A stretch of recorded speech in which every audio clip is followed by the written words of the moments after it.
Let me know that if you can see my screen. Yes, we can. No, or no, thank you. Right. Colleague, the table of my contents really looks at, we decided actually just to go back a little bit forward that we can understand what is really EXA, where does EXA come from, and where is this profession basically coming from, and which act actually governs us. So with the first one on regulation, built environment landscape. In the built environment landscape, I think it's going to be easier for the academics. They will understand that one very well. The regulation or the history behind or the background behind the regulation of the engineering profession.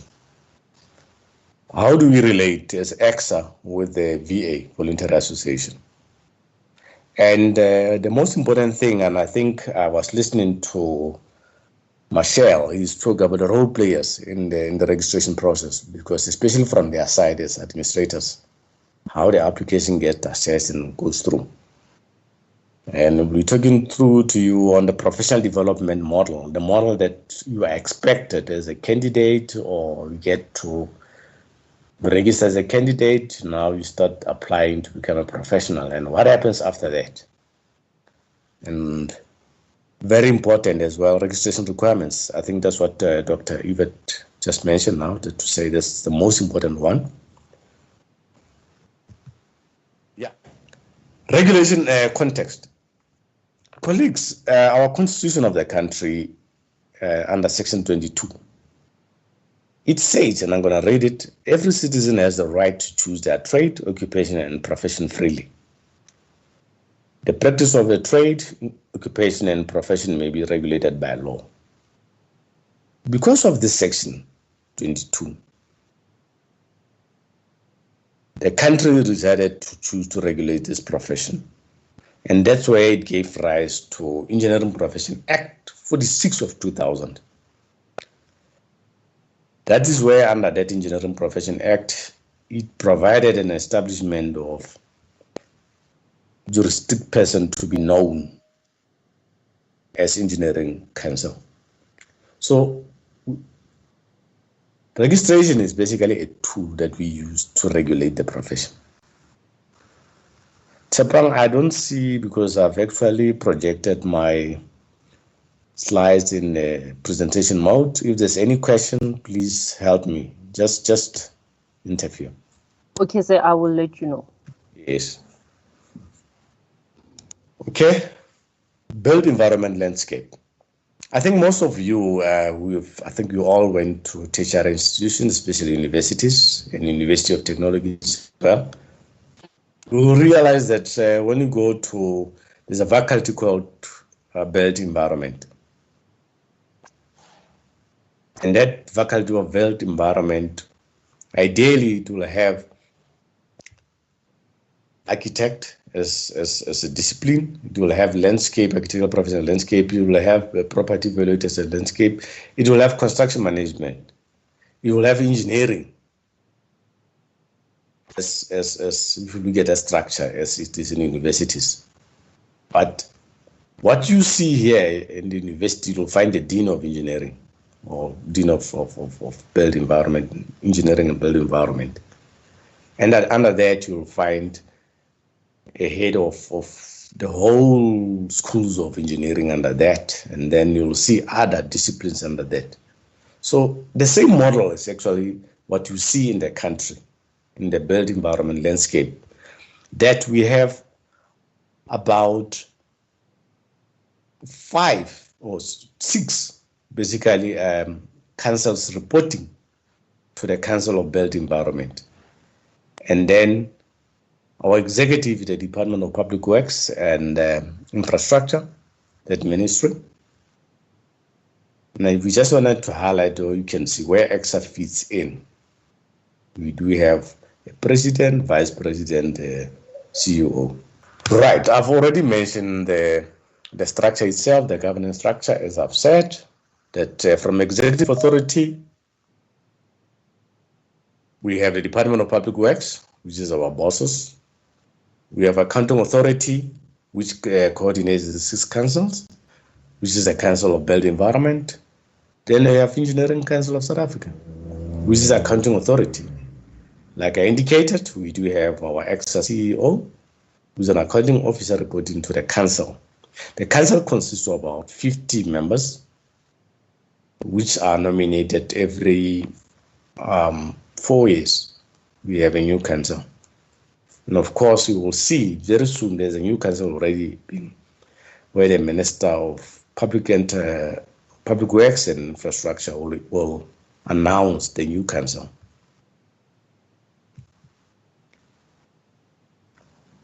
In terms of the regulation of the engineering profession, the main focus of our Act 46 is to promote all aspects of relevant actions of person registered. Remember, this person will be registered with action. There are certain actions in which this person needs to comply with. The public interest is very, very important for us. And this is done through a commitment of education and training. And EXA is very clear in terms of their mission, is to ensure that through a process of quality assurance, that persons entering this profession are educated and trained according to a widely accepted standards. I'm going to be touching on those standards, the widely accepted standards in terms of education and competency.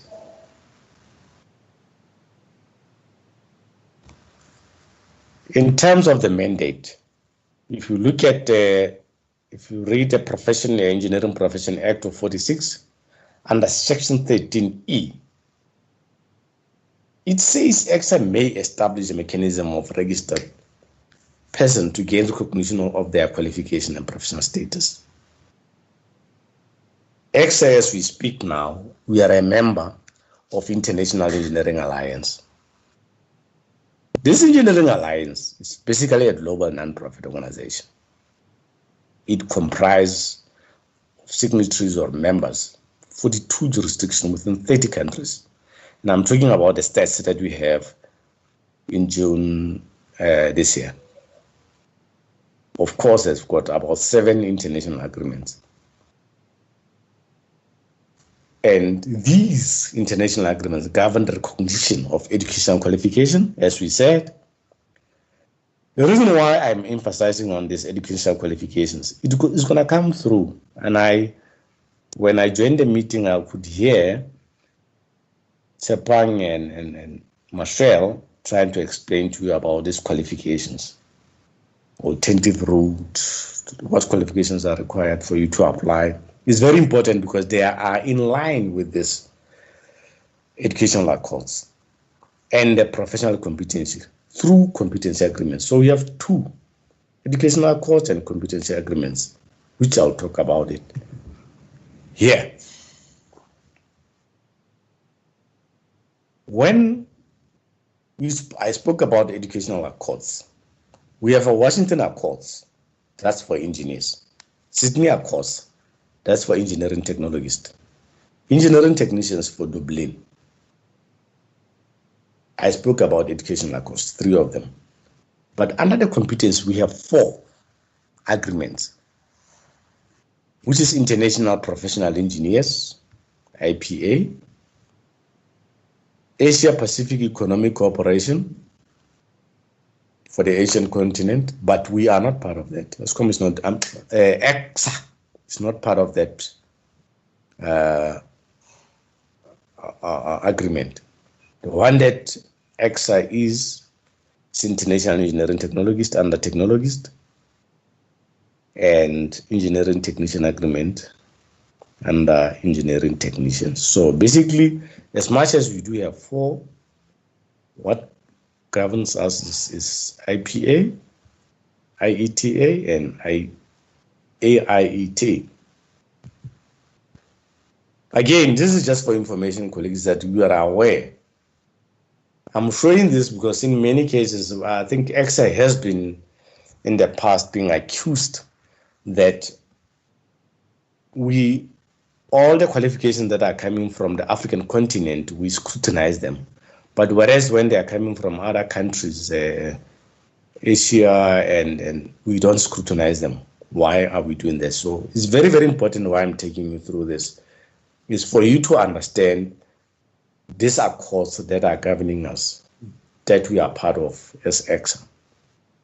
So for Washington Accord, which is for engineers, South Africa EXA joined in 1999.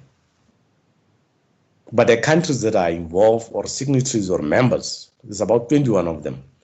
But the older ones is Canada, USA, Ireland, UK, Australia, and New Zealand. The rest joined later. We can see that this area started joining recently. There is a reason why these accords are like that. So if we have a qualification coming from one of these countries and it is accredited in terms of this Washington Accord, when you apply for registration, because you are already, ideally, that university is part of the Washington Accord, EXA doesn't go through assessment of educational qualification because you are already part of that. But you will see that, like in our African continent, a lot of countries in the continent, they are not part of the Washington Accord. So that's when you graduated from one of the countries in the continent, they go through the evaluation of educational evaluation to assess if the qualification is equivalent to the South African BEng or a BSc degree. Yeah. So in terms of the Sydney Accord, South Africa joined in 2001, EXA. Again, you can see how empty it is here in our continent. But the countries that are participating is Canada, US, Ireland, UK, Australia, and New Zealand. But you can see a lot, and the rest just followed. Dublin Accord, there isn't much as well. South Africa joined in 2002. And when they joined in 2002, you can see which countries really participated in this. Canada, Ireland in 2002, the rest followed.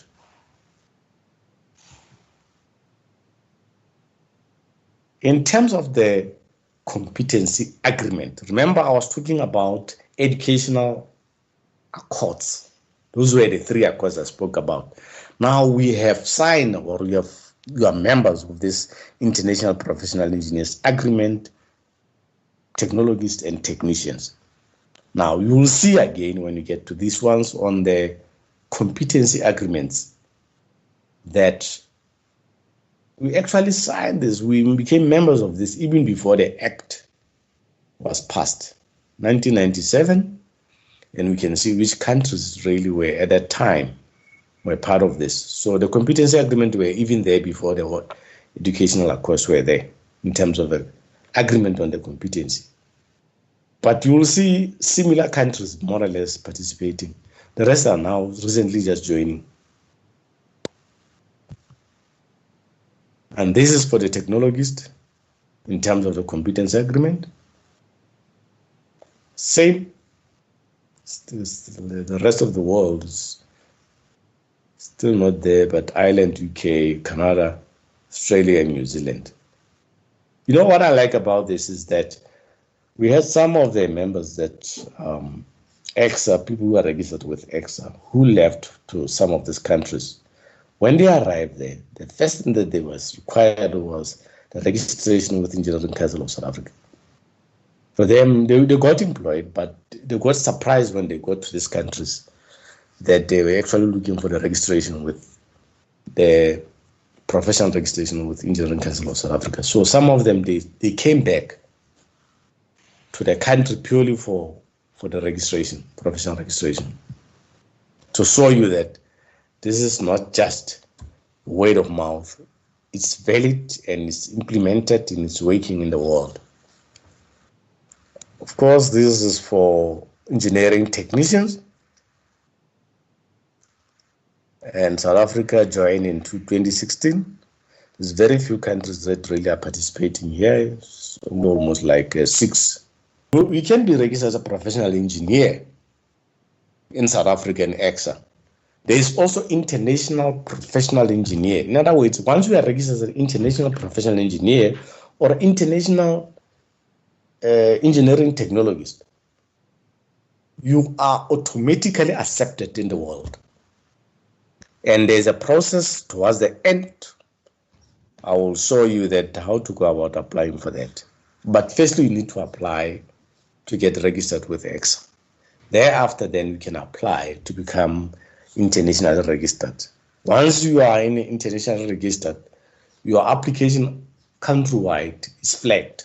So you are now in the database of the international professional people. You are not only in the South African, in the EXA-based database as a registered person.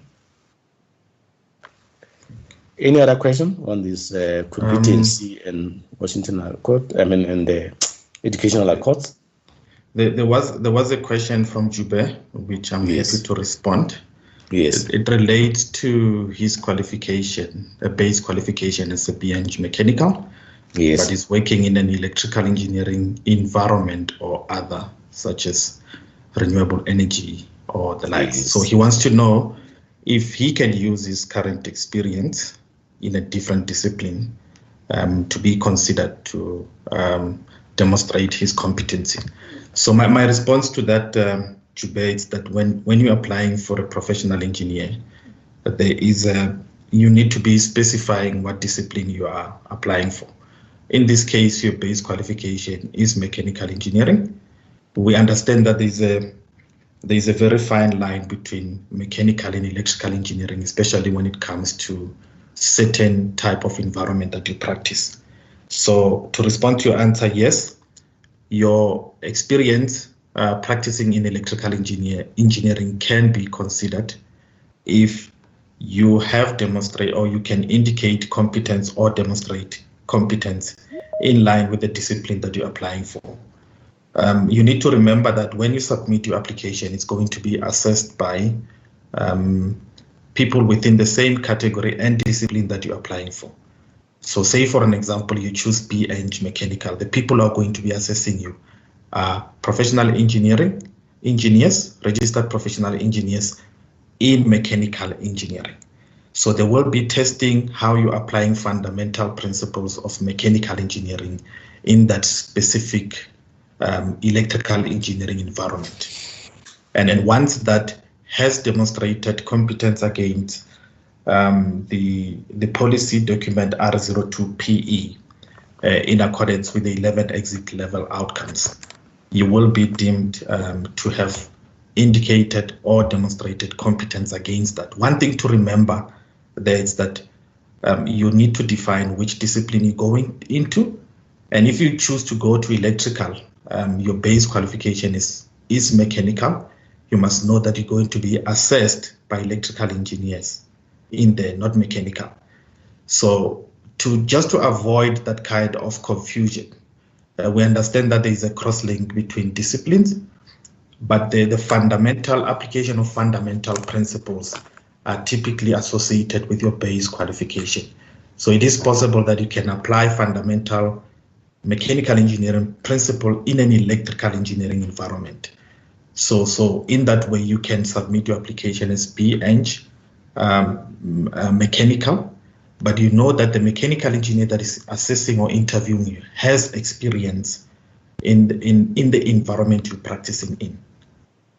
I don't know if I've given a more fair description of your question. Thanks, Thank Doc. you. Aye.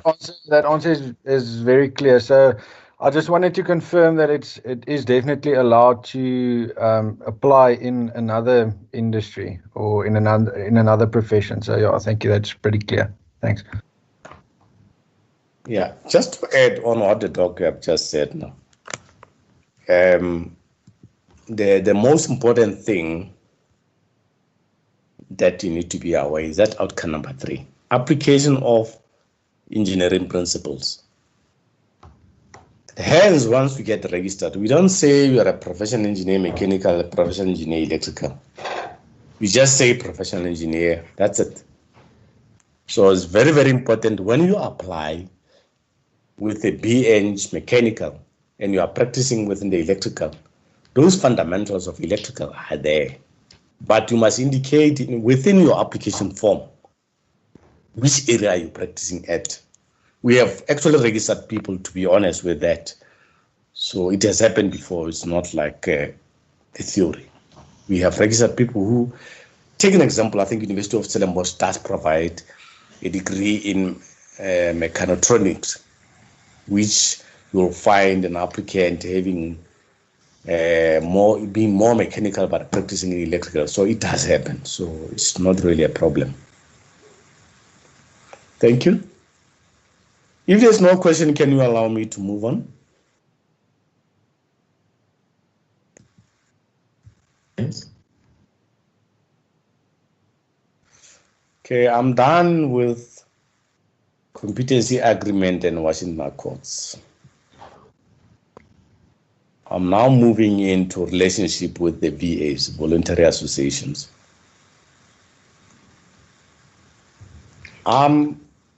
This is what actually happens predominantly, what EXA does. The function of EXA, they set standards. They are credit qualifications. And I think some of you, especially the academics, we should be aware that EXA has got an accreditation committee that goes and accredit qualifications that we are providing. We do register applicants or candidates. And as per EPA Engineering Profession Act, we regulate the profession through registration. And we are saying, once you get registered, there's a professional conduct that under which you need to behave on. You also have to act in the interest of the public, in the interest of the public. And EXA at some stage advise the government. You are aware, if you have seen some of the bridges that fell in Gauteng, there's about 2 of them for the past 5 years that fell. The CEO was calling, the president was calling to assist with the investigation. And the first thing that was asked to say, who are these consultants that are actually providing these services? Are they professional registered? That is the first question that was said. Yeah. And EXA recognized the following engineering voluntary association. We have South African Institute of Agricultural Engineers, Chemical Engineers, Civil Engineers, Electrical Engineers. I can't remember this one. It's Mechanical Engineers, Measurements and Instrumentation, Consulting Engineers of South Africa, IPAD, Engineering Professional Institute of Professional Engineering Technologists. That's the institute that EXA recognizes. It is very important, colleagues or members, that if you belong to this voluntary associations, once you get registered as a professional engineer or professional engineering technologist or a professional technician, every 5 years, and I'm going to touch through it, you need to renew your annual registration. Every year you get 1 CPD points coming from this. By being a member, automatically you get 1 CPD points. By being a member of this association as well, your annual subscription, there's something like a discount on your annual subscription to EXA. And it's very good. You actually save something like 500 rands every year. Within the range of 500 rands, And what is good about this relationship is that the peer assessors, accreditors and investigators, they come from the same VAs. And the same VAs, vice versa, they also provide the same services to EXA. We do have president forums from both VAs and also from EXA. They meet and engage now and then every year on issues that concerns the engineering profession. Who are the role players in the registration process? And this is very, very important, colleagues, that you are fully aware of this.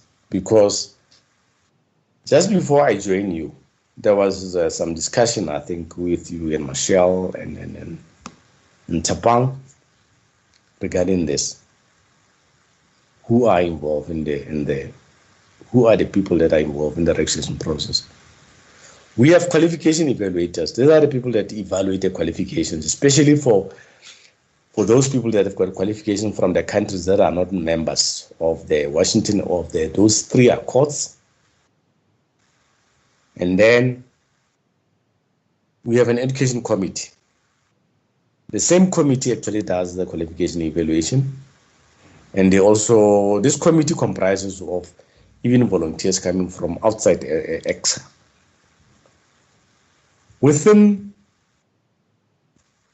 EXA, we do have executives, and I'm not going to elaborate a lot about their structure. We do have a registration business unit. Michelle and Sepran, they are within the registration business unit. There is a registration manager by the name of Valentine, and I think some of you, Doc, you have engaged with her. We do have education business unit. We have a call center agent. Normally when you call, these are the people that are going to talk to you. We have finance and strategy department, legal and HR. Within the legal, normally, I think you will see later that when your application did not go through, let's say you get refused, you have the right to appeal your application. That's where the legal department will take over. They will get an independent person to look at how their whole registration process went through. In terms of these volunteers, these are the experience appraisal assessors. These are the people when you apply, you submit your application, it will go through administration, and they have been appointed by the EXA committee, and that committee is called the CRC, which I'm going to talk about, Central Registration Committee. These are the people that have been trained to be assessors by EXA. We have professional reviewers. Professional reviewers also have been trained by EXA. Though they are volunteers, they only come in when they are requested to come in by EXA. But they are trained, and on a yearly basis, they go through a refresher training course. So experienced appraisal assessors, professional reviewers, moderators, and we do have trainers and facilitators. What I'm doing currently now, I'm doing training and facilitating with Dr. Low, And then we do have research, policy, and standards. These are the people that set out the R01 policies, processes, standards, and procedures. And they are within the volunteers because we will realize that certain skills lies within the research. If you want something to happen, you need to go to a certain university. So they'll pick up someone who's got that particular skill to come and assist. The Central Registration Committee is a committee that overlooks. This is a high impact committee that looks at overall the registration process. And once they say, I'm now registered as a professional, they are the one that endorses that after the whole thing has happened. I did mention the VAs with EXA, their involvement. Now here we talk about the external industry. We are talking about you as an applicant. We are talking about the referee, the person that needs us to review your application. We are talking about the supervisor, the person that you work under. Because the supervisor understands the work that you have done. We are talking about employers that under which you work, mentors who are very important in the process, and the application advisors.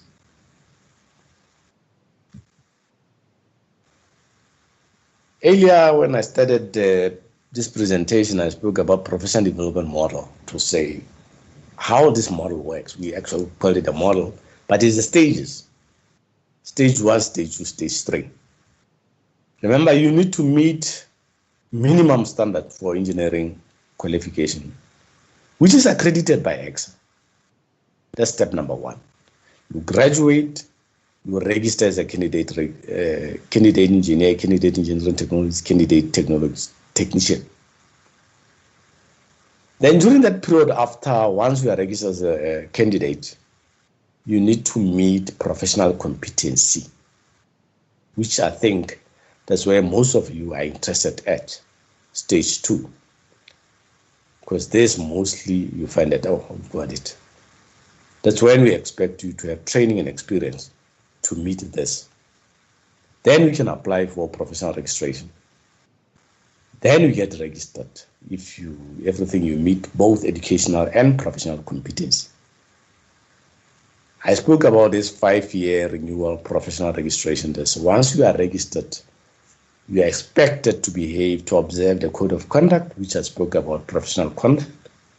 You need to maintain competency through CPD points.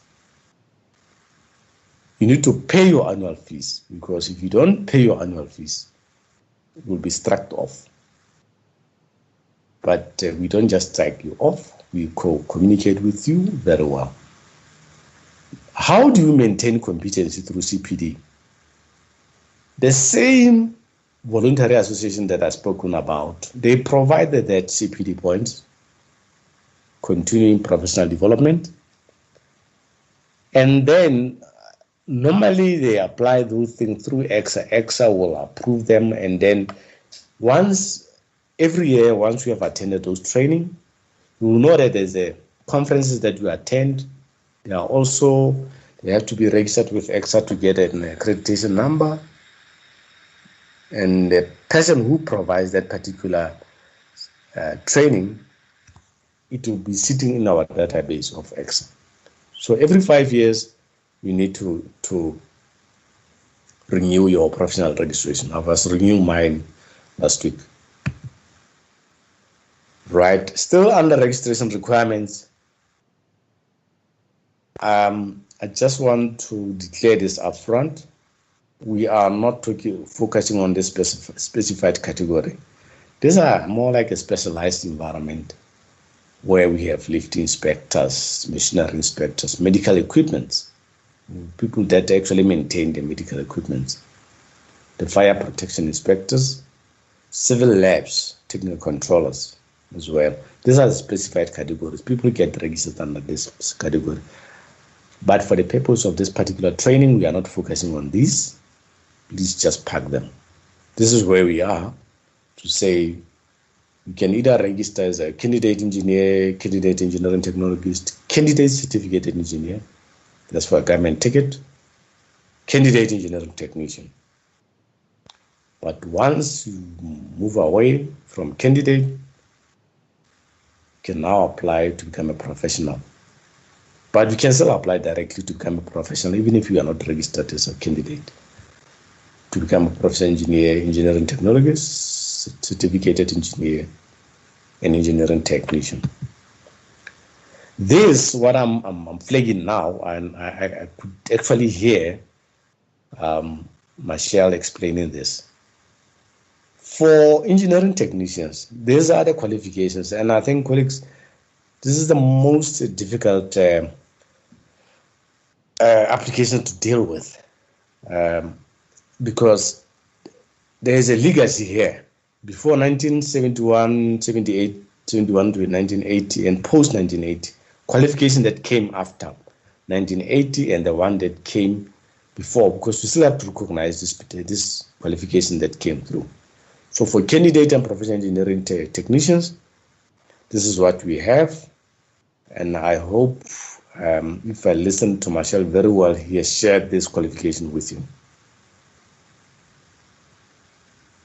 Now, for the universities of technology, there's a new qualification that has been introduced, which is the benchmark now: advanced certificated in engineering, advanced certificated engineering practical, national diploma that has been there, diploma in engineering, and I don't know, deep engineering technology.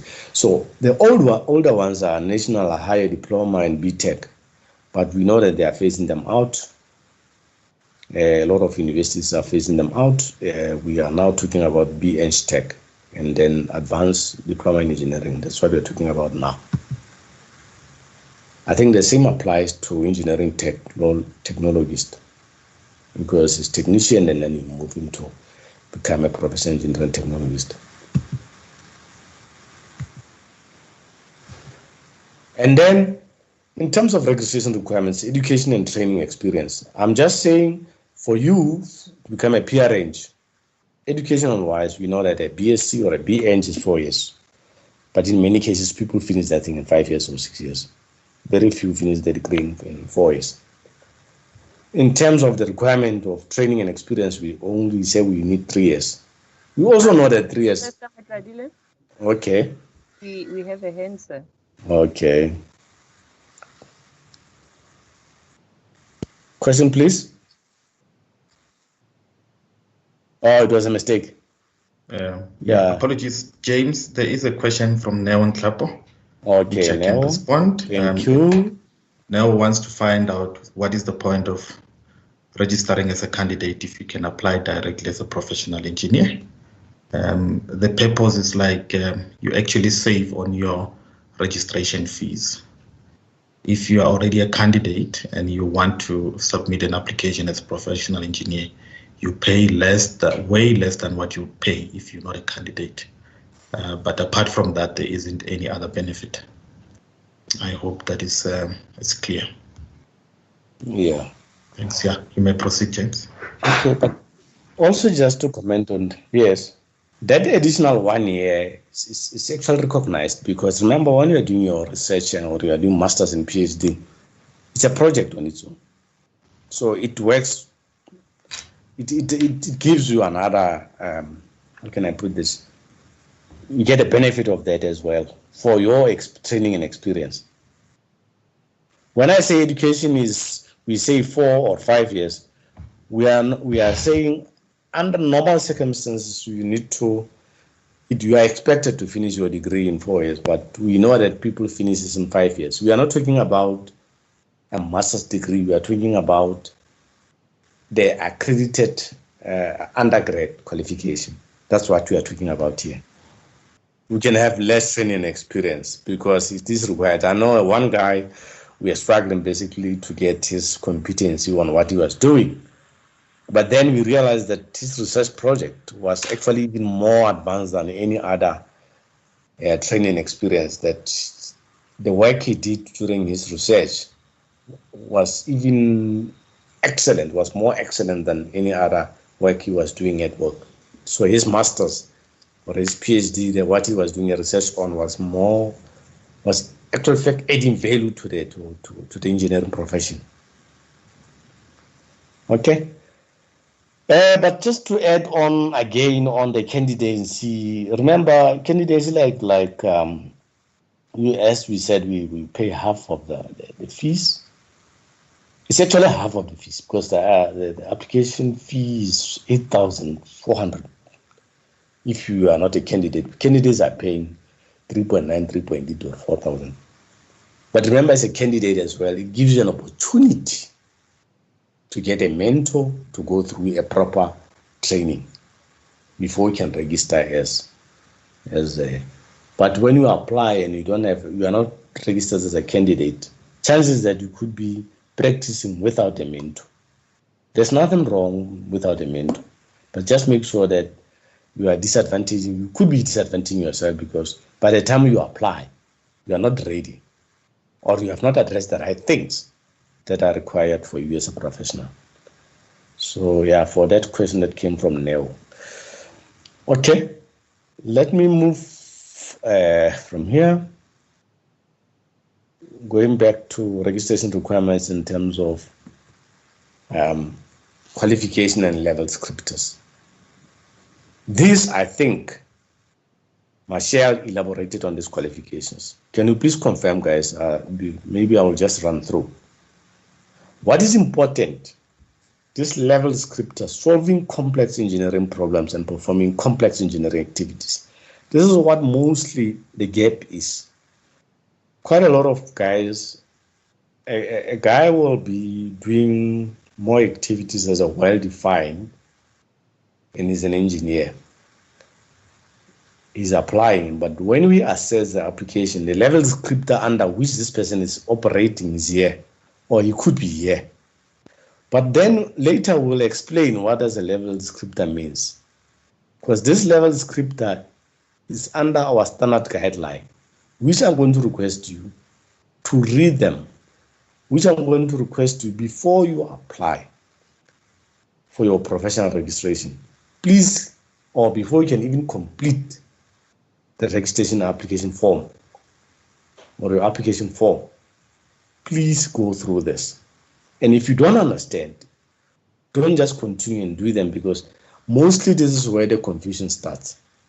It starts with the level descriptors. What you see here, colleagues, is a document that defines the registration system. And I want you, again, very important, to go and read them, because once you have read them, you will understand. We spoke about the Engineering Profession Act, which I elaborated on. I also mentioned that the function of the council is to accredit programs from universities. It's also to recognize programs from not only from our country, from other countries. You need to recognize those countries. You must assess applications. That's what we do. And of the importance is that the council must register a person who demonstrates competency against the standards. Those who have been in the industry for some time will know that when we write a policy is supported by standards. It's supported by procedures. It's supported by guidelines. So what we see here, we have R01 POL, which is a policy, a registration policy. If you read it, because it's there in our website, if you just go into EXA website and you tick there, you'll understand, you will read what is R01 POL. It prescribes qualification standards. And the qualification standard has got this number. E stands for education, and O2, PE is for engineers, PT is for technologists, PN is for technicians. So it explains this qualification standard. On the other side is the competency standard. When you are there, focus on the R02 PE, R02 PT, R02 PN. Again, PE engineers, PT technologists, PN technicians. This is very, very, very important, because if you don't understand this and then you apply, mostly that's what is actually guiding us to assess your application. Now, I spoke about the complicity, broadly defined, complex, and well-defined. They are explained under the guide to competency. So R08, PE, PTPN is a guide to competency. So now they guide you.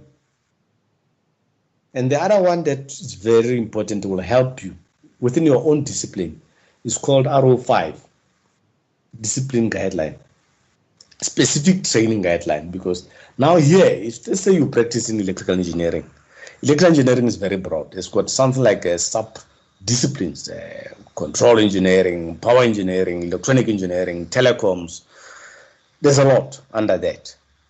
So it's important that if you go into this R05 discipline, PE, PT, depending on under which discipline you are actually practicing, it will guide you exactly what you must put in your application, because this thing is very, very, very good. So the two documents, R08, R05, you use them, they will guide. You are not going to have a problem. But R04 is a training and mentoring, It's a training and mentoring guide for people that need to mentor you. They need to read this. ROPRO is an application and assessment process. That's what we use as assessors, professional reviewers, and moderators. That's what guides us when we evaluate the applicants or the candidate application form. Are you okay with this documents, colleagues? You understand them? What I was trying to is to assist you. This is very important. Normally, most of the appeals comes here, where a person applies or he puts an appeal without not understanding these documents. When you appeal, we are going to draw these documents out. The onus is on the applicant or the candidate to understand these documents because they are there on the website. And always, we even guide you when you go to the website. But when you apply, please make sure that you familiarize and you understand these documents. That helps your application to run smooth.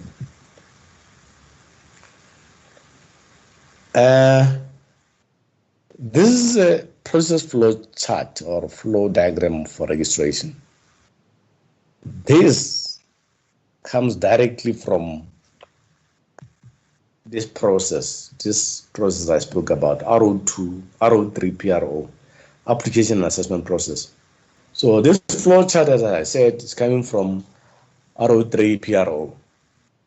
It is the one that is guiding the assessors, is guiding the professional reviewers and moderators what to do. If you submit your application, it goes through administrative screening. So the Marshall and Tapang are the people that will have a look at your application to see that do you meet educational requirements, yes or no. Once your application form is complete, they will set up what we call experience appraisal committee, which minimum is 4 registered people, peers in that category. So in other words, for example, you have a BEng in mechanical, you apply to be tested in electrical. When they see your application, that's why I said it's very, very important that you highlight in your application, because once they see applications mechanical, they're going to have a panel of mechanical engineers or a panel of mechanical engineering technologists. So they're going to test you on mechanical, whereas your application was more on electrical. So it's very, very important that you understand it very well as well. So they go through your application. They send this application to 4 registered assessors accredited by EXA. Individually, they're sitting where they are sitting. They will look at your application like they just, based on what you have written, they will assess if you have demonstrated competency in each of the 11 outcomes. If 3 of those people says, I think we can see that competency has been indicated, then they ought to be sent up to the EA moderator. The moderator in this stage, the ex-administration will decide whether to send it to 1 or 2 persons. And that is in line with R03 PRO. You can either take 1 or you can take 2. And the moderator will sign off. This is the EA moderator, sign it off. And you go to the next stage of professional review. That's interview. It's very, very important. That's where now you're going to be tested for the competence. Here they were just checking if the competence is indicated in your application form. Here now they go and cross-question what you have put in your application form. And in many cases here, we only focus on what you have provided in your training engineering report. In your engineering report, we also look at what the referee says.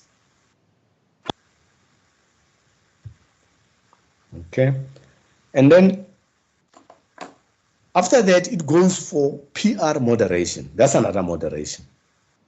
And it did happen from this interview that 2 or more says now you must be registered. They recommend registration. It goes through the PR moderation. From there, it will go through that CRA that I told you about. Then the registration is complete and you get registered. You can see that. There's another route where now you realize that when they read your report, they can't see the competency. Then the moderator will go through it. The moderator can decide whether to set up a moderation straight or to reject it, depending. But in many cases, we don't refuse you directly from this.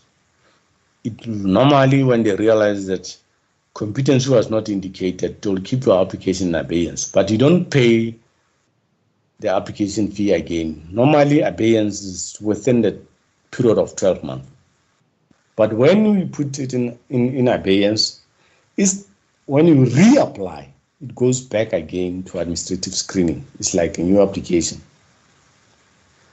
Alternatively, moderator can decide that instead of putting this person in abeyance, let me have recommend that there has to be an EA interview.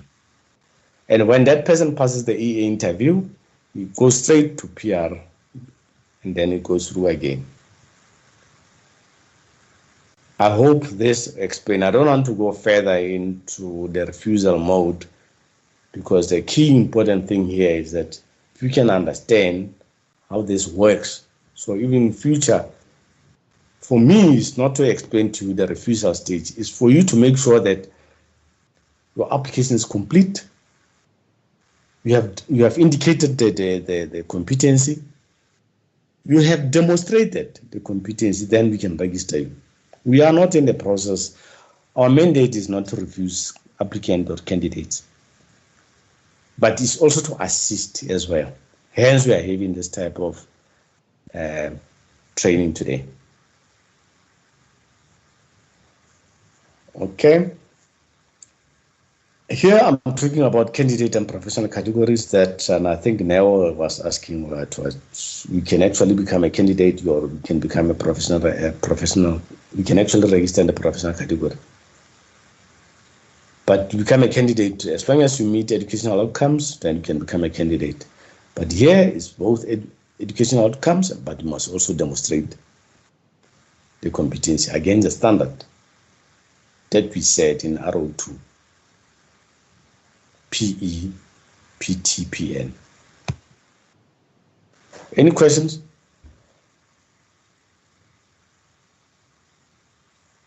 Sorry, I just want to raise one question just on the previous slide, just where you mentioned mechanical versus electrical.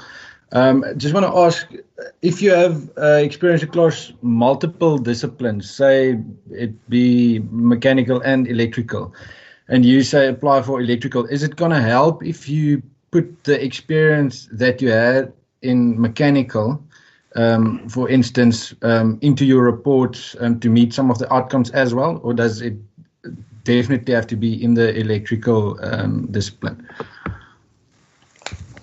My advice is very simple, based on my own experience, is that we have seen, especially for electrical and mechanical, there's a thin line sometimes because they practice in the same, more or less, like take HVAC, you know, they practice in the same environment.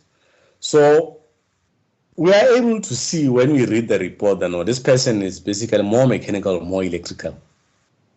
That is where we will advise before we start even the interview to ask you which area are you more comfortable to be tested on, and we will note it so that you can say that we are unfair to you, we are asking things that you don't have a competency on.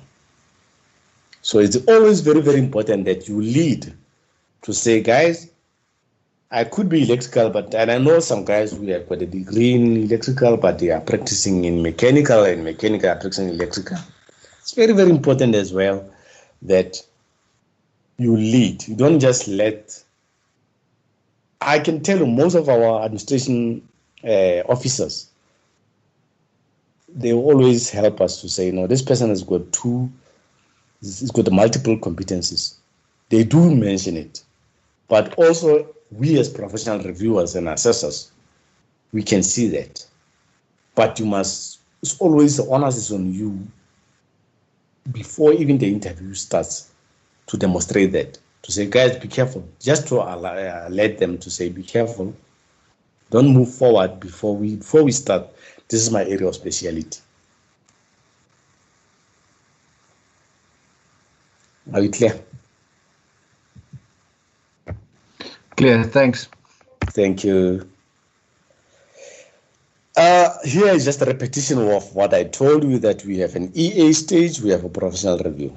2 stages that you're gonna go through. Some people will tell us that, no, but why must I care? I was from the interview. Why must I go for another interview? Normally, if your application is complete, and when we read your application, we can see that you have indicated the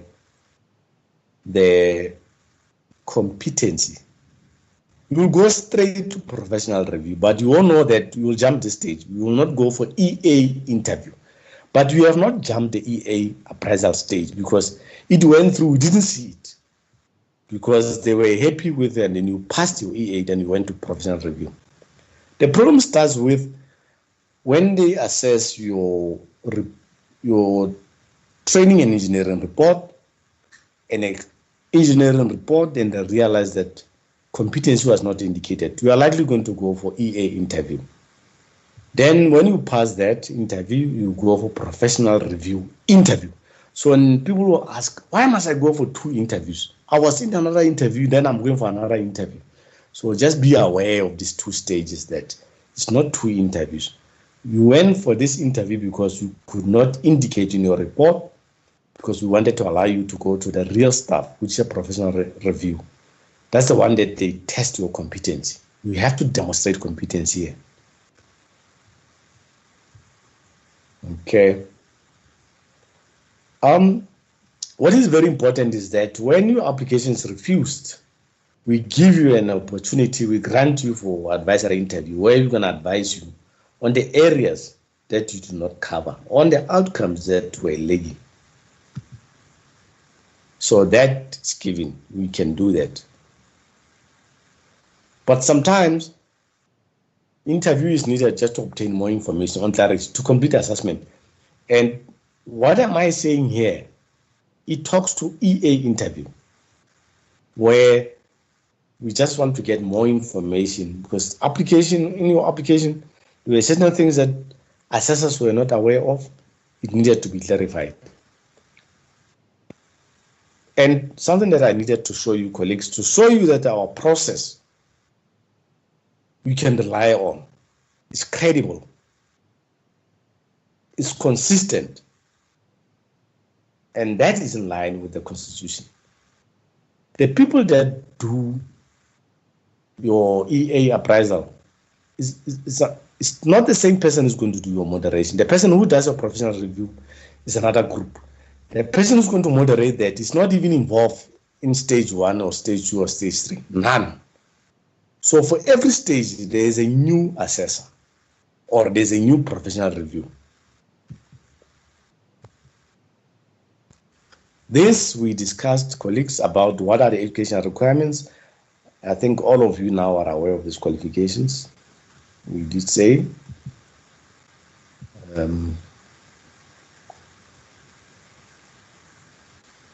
Remember what I said earlier?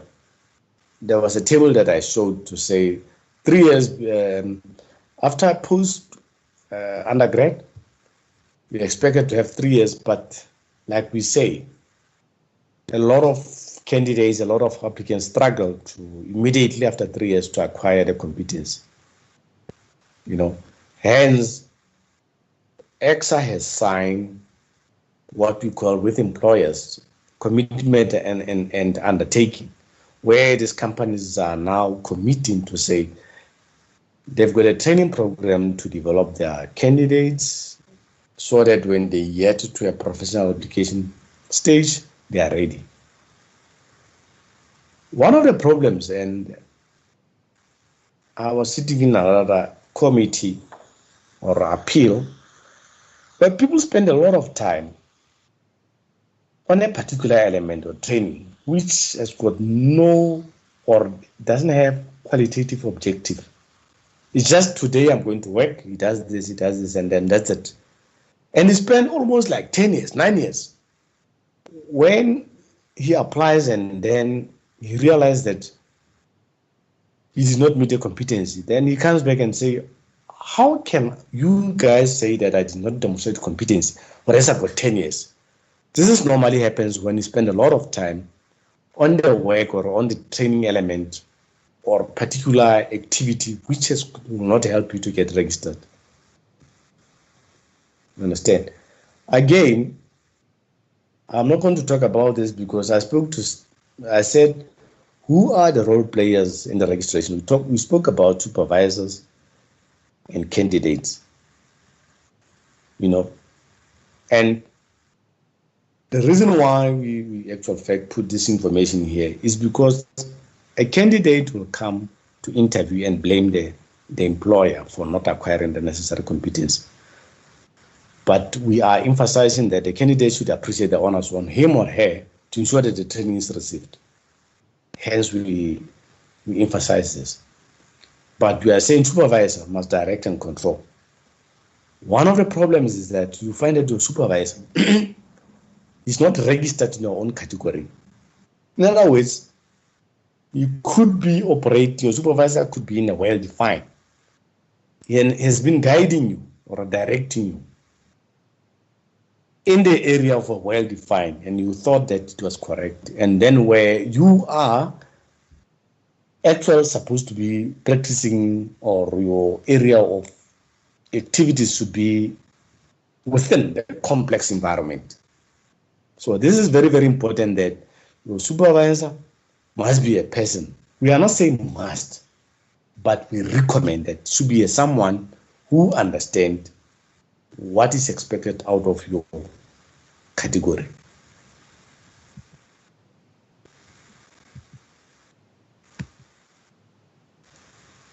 What I'm emphasizing on this particular slide is that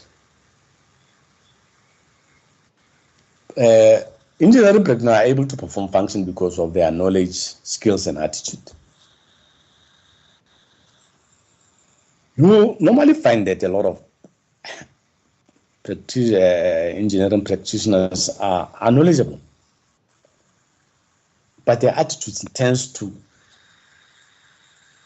block everything that was good, and at the end of the day, we will find that the competency tends to lack on their experience because of their attitude.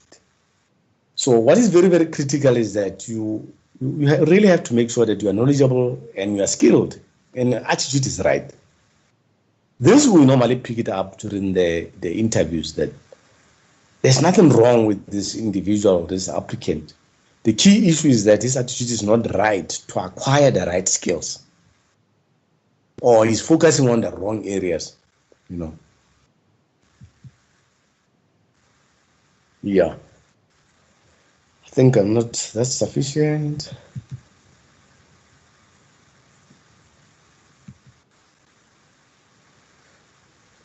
Colleagues, before I go into the 11 outcomes, is there any question on this before I go into the 11 outcomes? Because I would prefer you really to focus more on the 11 outcomes, because this is where the biggest problem starts, normally during the applications. Any questions before I get to the next? Sorry, can I just ask, does your mentor have to be in the same industry as you? Say, be it chemical or electrical or industrial. If you're qualifying as mechanical, do they need to be mechanical as well, the mentor?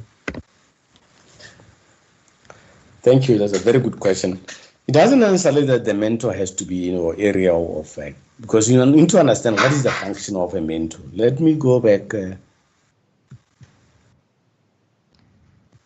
That we did explain somewhere, but it's not in this presentation where we explain the function of a mentor. A mentor, as much as he guides the applicant in his professional development, he doesn't necessarily have to be in that particular, but it will be of advantage that if your mentor is within the same stream, it will help you But remember what the mentor does. What is the function of a mentor? Really, it's just to guide. But what is very, very important is the supervisor must be the person in your stream. I've actually seen quite a lot of, you find a guy is a mechanical engineer or is a civil engineer, but he's still able to actually guide or mentor anyone in any field. That I've seen it, and I had some mentors as well like that. So the most important person there is the supervisor. The mentor just guides. Okay. If there's nothing, guys, I'm getting now into the outcomes, the 11 outcomes. Sorry, Yes. James, before you get into the 11 outcomes, I just wanted to make an addition on the difference between an experience appraisal interview Yes. and the professional review interview. We often get questions from candidates saying that, but I've been to this interview, so why another interview? So if you go back to, I mean, you've covered that when you defined the EPA earlier on. So the mandate of EXA is to ensure that registration is undertaken in accordance with all policies defined under the Act. And then one of their mandate is EXA must register candidates that have demonstrated competence against the necessary competence standards. So the key word there is EXA must register candidates that have demonstrated. So if you see that the role of a professional review, it's a compulsory interview because it's there to test demonstration of competencies. And without that being tested, EXA will not be in a position to either register or refuse any registration. So the initial stage of experience appraisal, it's anchored around the candidate being able to indicate competence. So before you go to the final stage of demonstrating that competence, you must indicate it first. So any kind of experience appraisal, whether it's done through a blind review process where 4 different assessors are looking at your application and then they recommend that you have indicated competence. If that competence is not coming out, they'll give you another opportunity either by resubmit your application so we can review it again, or we invite you for an interview, which is a verification interview. We just call it an interview, but it's another platform for you to indicate your competence. Only when you have indicated your competence, you can go through the final stage of demonstrating it, because you cannot be registered according to the Act unless you have demonstrated that the competence. So you need to be clear that when you're going into the professional review, you're there to demonstrate your competence so you can be registered. Until you have indicated competence, you shall not demonstrate, be given an opportunity to demonstrate competence. So I thought I should just make it clear there that there are multiple processes that you've defined under the flowchart. But there is a very clear difference between indication of competence and demonstration of competence. The demonstration of competence is compulsory according to the Act. It needs to be done. Thank you, James. I think. No, thanks, Dr. Jelusa, Jeffrey. And I think that is very, very important what you just reiterated on that, because it's common what we are saying, that people don't understand this process very well. If you can understand it very well, you are actually helping yourself. Thanks, Doc. Great. Colleagues, our 11 outcomes are grouped or classified into 5 sets. But the stem of each outcome is the same in the competency standard for the 3 categories that I spoke on: professional engineer, professional engineering technologies, professional engineering technician. What makes the difference between the competency standard is the level descriptors, which I said in one of the slides, but I'll talk about it now.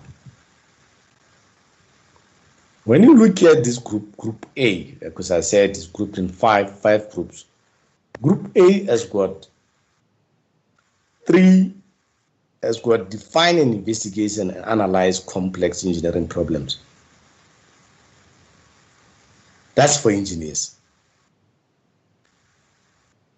For technologies, it talks about define and investigate and analyze broadly defined engineering problems. For technicians, it says define and investigate well-defined engineering problems. These are the descriptors that shows what is the difference between engineers, engineering technologists, and engineering technician. And for specified categories, which I said we are not for this particular training, we are not covering. And under Group A, the first one is define and investigate the problem, design and develop solution, comprehend and apply knowledge. That's Group A. Earlier, I'll talk about what is complex, what is broadly defined, what is well defined. A lot of people tend to fail these first three groups. In our training, we always find that, or not in our training, in our assessment, these are the first three. If you fail these first three, it's very difficult when you go to 9 and 10 to explain yourself. And then in Group B, we talk about managing engineering activities. And again, what is very, very important is the complex, broadly defined, well-defined. As I said, that's what level descriptors is the one that explains this. And we have two outcomes under the Group B. Communicate with others in the course of engineering activities. What normally happens when you say communicate, as you do your project, there are stakeholders. There are people that you actually go and present your solutions. Remember, let me go back to this. Once you have defined and investigate and analyze your problem, complex, well-defined or not, you have come up with design different solutions and options. They normally go somewhere. You have to communicate this result somewhere. So part of your demonstration, as you present, you must be able to show how did you communicate as those activities, which forums, which work groups.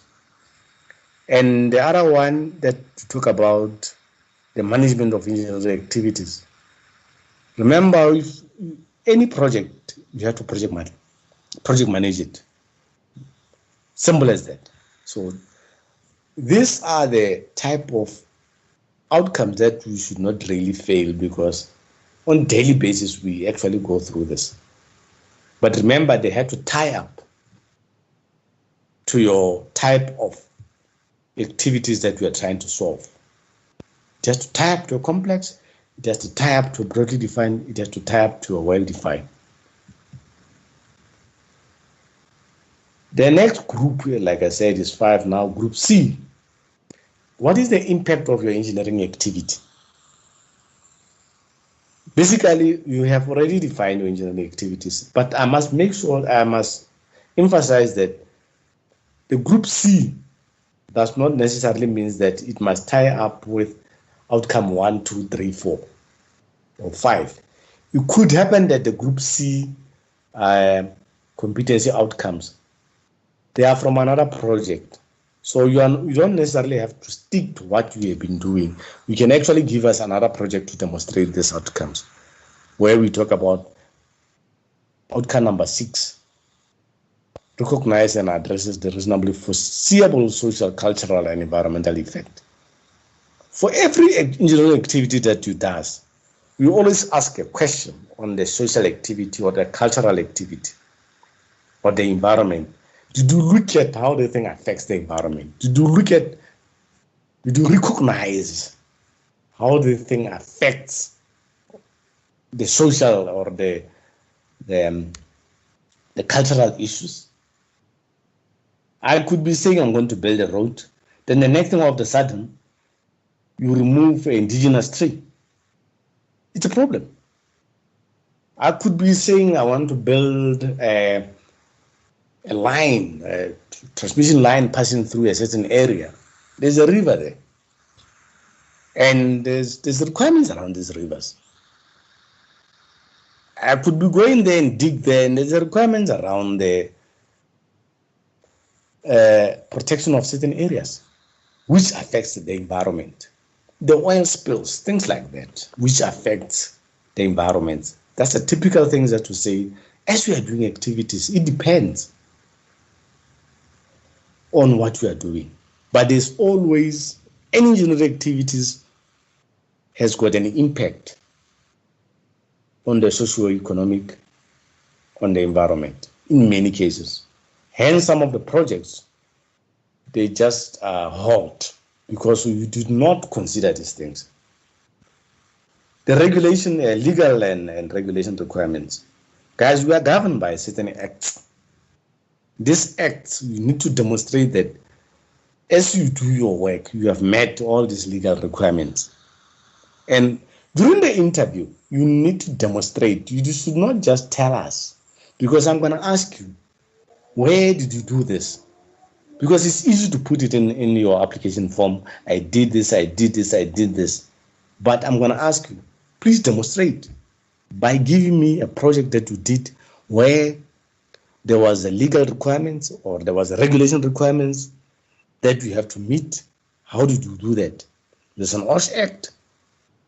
There's a lot of act, like we say. Please demonstrate.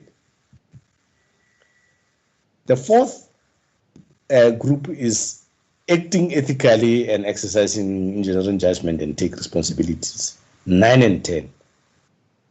That's another group that most people actually fail to demonstrate or to indicate, to say, how did you exercise engineering judgment in the course of you solving this complex engineering problem? And were you responsible for making decision on part of that? Were you responsible? Because sometimes what we picked up is that a candidate or an applicant will go and come up with a solution and just is not even accountable for, responsible for the decision that he took. And we easily pick them at a professional review, because sometimes it's indicated in the EA, but when you get it into professional review, when you ask about it, then you realize that someone wrote a report for this particular candidate or an applicant. And that's where mostly that the report were looking very nice, but once you ask the decision making, then you realize, no, this person did not do that. Jeffrey, do you want to comment on this? Because I know these are the most. Yes, I fully agree with you there, James. Yes. We often get a lot of applications whereby an applicant is well written and it goes through the experience appraisal stage without any hassle. And how that create problems at the later stages when it goes through a blind review process. You know, these guys, it's 4 independent guys, peer reviews within the same category and discipline. They've never seen you, but they are not talking to each other. They read what is presented. So they will come with a positive outcome, which will allow you to go through a professional review stage where you now have to demonstrate, because you've now indicated that your competency through the process. And when you're invited to that interview, there's just a clear disconnect between what is in the report to what you say. And that's how a lot of people fail the professional review. And they come back and say, no, but I passed the experience appraisal. How is it possible that I fail professional review?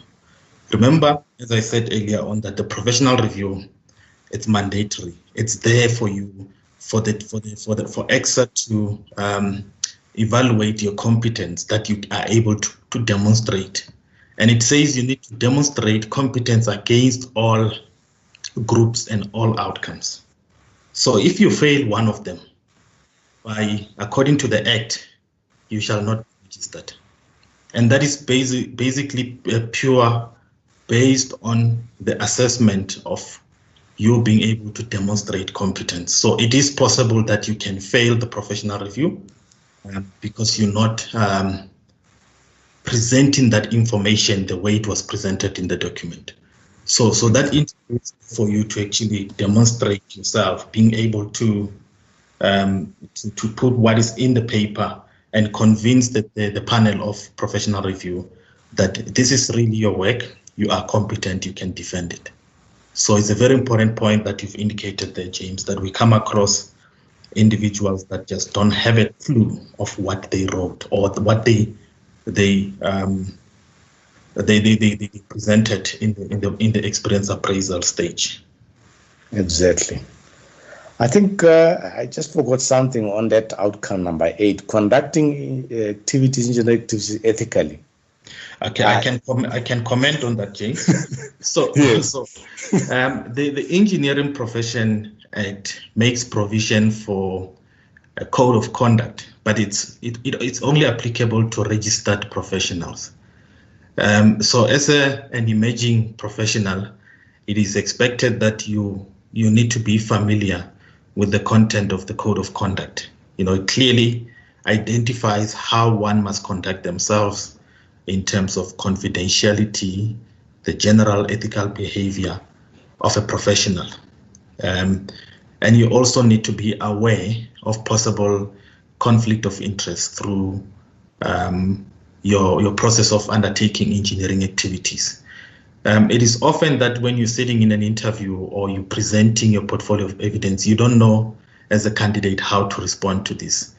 But through a structured mentorship and training guideline, your mentors will alert you of possible situations, like for an example, a candidate that qualified B-Eng mechanical is being exposed to an environment when he has to perform a civil engineering work. Maybe your boss comes with an instruction and say, we need to design this bridge. Can you calculate the structural analysis, the stresses around there, and indicate what type of concrete we're going to use? By doing so, you already know that you're acting outside your area of competencies. You are not a qualified civil engineer. You're not trained as a civil engineer, but a client or your line manager or your employer is expecting you to conduct work that you're not competent. That for you to accept that is an unethical behavior. And the code of conduct will guide you in terms of that. So you need to demonstrate or indicate that when you submit that you're able to identify the effects of in misconduct or unethical conduct as an engineer. I don't know if that is coming out quite clear. And some of the common one are, for those of you who are dealing with the tender procurement processes whereby a client will come or supplier will come and invite you for a drink and say, tell me out of all the bids that you received, which one is the lowest? How are we standing? You're now disclosing privileged information to favor one individual in terms of maybe they promise you that, if we win this job, we'll buy you a golf kit, we'll do something like that. That on its own, it's a disclosure of privileged information, and it's fully described under the code of conduct for registered professionals. So all candidates are expected to be familiar with that and demonstrate that they have been in situations where they identified conflicting environments and how they've dealt with it. So by doing so, you will have indicated or demonstrated competence against outcome number 8. And then one thing to add there, it's that I don't know, I think you haven't touched on the degree of responsibility. You've touched on the level descriptors now, but yes, you've got degrees of responsibilities ranging from A up until E, where there is a minimum requirement. You might find that this outcome, for you to be registered, you need to be performing at level E, which means you are independent, you are performing. So when you are being assessed, you will be assessed on is the evidence presented against the competency of this outcome? If yes, what level of degree? If that level of degree is below the required one, it is not sufficient. So during your training and presentation of portfolio of evidence, ensure that you are performing at the right degree of responsibility, because that's how you're going to be assessed throughout the process. Thanks a lot, Jeffrey. I think you covered it very nicely. The last group, which there's only one outcome, is Group E, which talks about in the initial professional development. In this case, we just want to see if you have taken initial development activities sufficient to maintain your competency. This, in many cases, you could be taking some 6 months courses or internal courses at work that actually can assist you to maintain your own competency. You could be doing your master's degree or PhD or your honors degree, but the honors is on you as well here to show us. If you look at the application form, we actually ask you to list those IDP courses that you have actually taken to maintain your competency. Sometimes you find that since you actually got your degree, especially in the consulting environment, you will find the people that are working in SOEs were actually designed in such a manner that they will even help you to maintain that IPD. Whereas when you work for consultants, it's rare because sometimes they just want you to deliver the outputs. In terms of own training to maintain your competency, it stands with you. And I think I also want to emphasize on this because it is your responsibility to ensure that you maintain, you undertake some development activities to maintain your competency. It's not the employer's responsibility, but it has happened in the history that where we are coming from, that the employer will do it for you. But in terms of what we request as EXA, it is your responsibility. Jeffrey spoke about this degree of responsibility very well, to say at what level were you supposed to be. You could have done outcome number, somewhere I'll explain the level of responsibility to say outcome number 1, what level of engineering expertise you should be, outcome number 2, what level, but that depends on the category, engineer, engineering technologist, and engineering technician. To say level A, being exposed, B, assisting, C, participating, D, contributing, E, performing. Like Jeffrey said, you could have done it, that activity, but at C or at B, it's not sufficient at the level of if you are now applying as a professional engineer. But what you have done here in this degree of responsibility, we have actual fact indicated what nature of work as well. To say, when you say you are performing, what do we mean? We mean that now I am actual fact performing because now as here I work in a team without supervision. I recommend work outputs. Responsible but not accountable. And that's what we ask. Mostly on outcome number 10. That's where people, a lot of applicants and candidates are failing to show that. And this is very important, colleagues. This whole table, if you go into our competency standards, RO8 guideline, all this information is there. Please read it, because it's very, very important that if you understand it. Jeffrey, if you are still there, any comment on this? I am still here. Yes. I felt like we should have displayed a slide that just gives them an overview of what sort of level of degree is expected per each outcome. Yeah, which I am trying. It's not. I realize that it's not here. Yeah, I'm trying to project it. If you can have that. I know in this presentation it's not there. Yeah, just looking for it. No, it's not here. It's not part of this. have reviewed the presentation. It's not there, but I do have it. Yeah, there we go. Just give me the right to project this one quickly, then I'll get out. Because I know this, yeah. Yeah, maybe just to briefly talk through the required level of degree of responsibility per each outcome. James has presented the definition of A until DE, which is also shown towards the right of the current slide, where A indicate that you are being exposed, B, you assisting, C is participation, D, you contributing, and E is performing.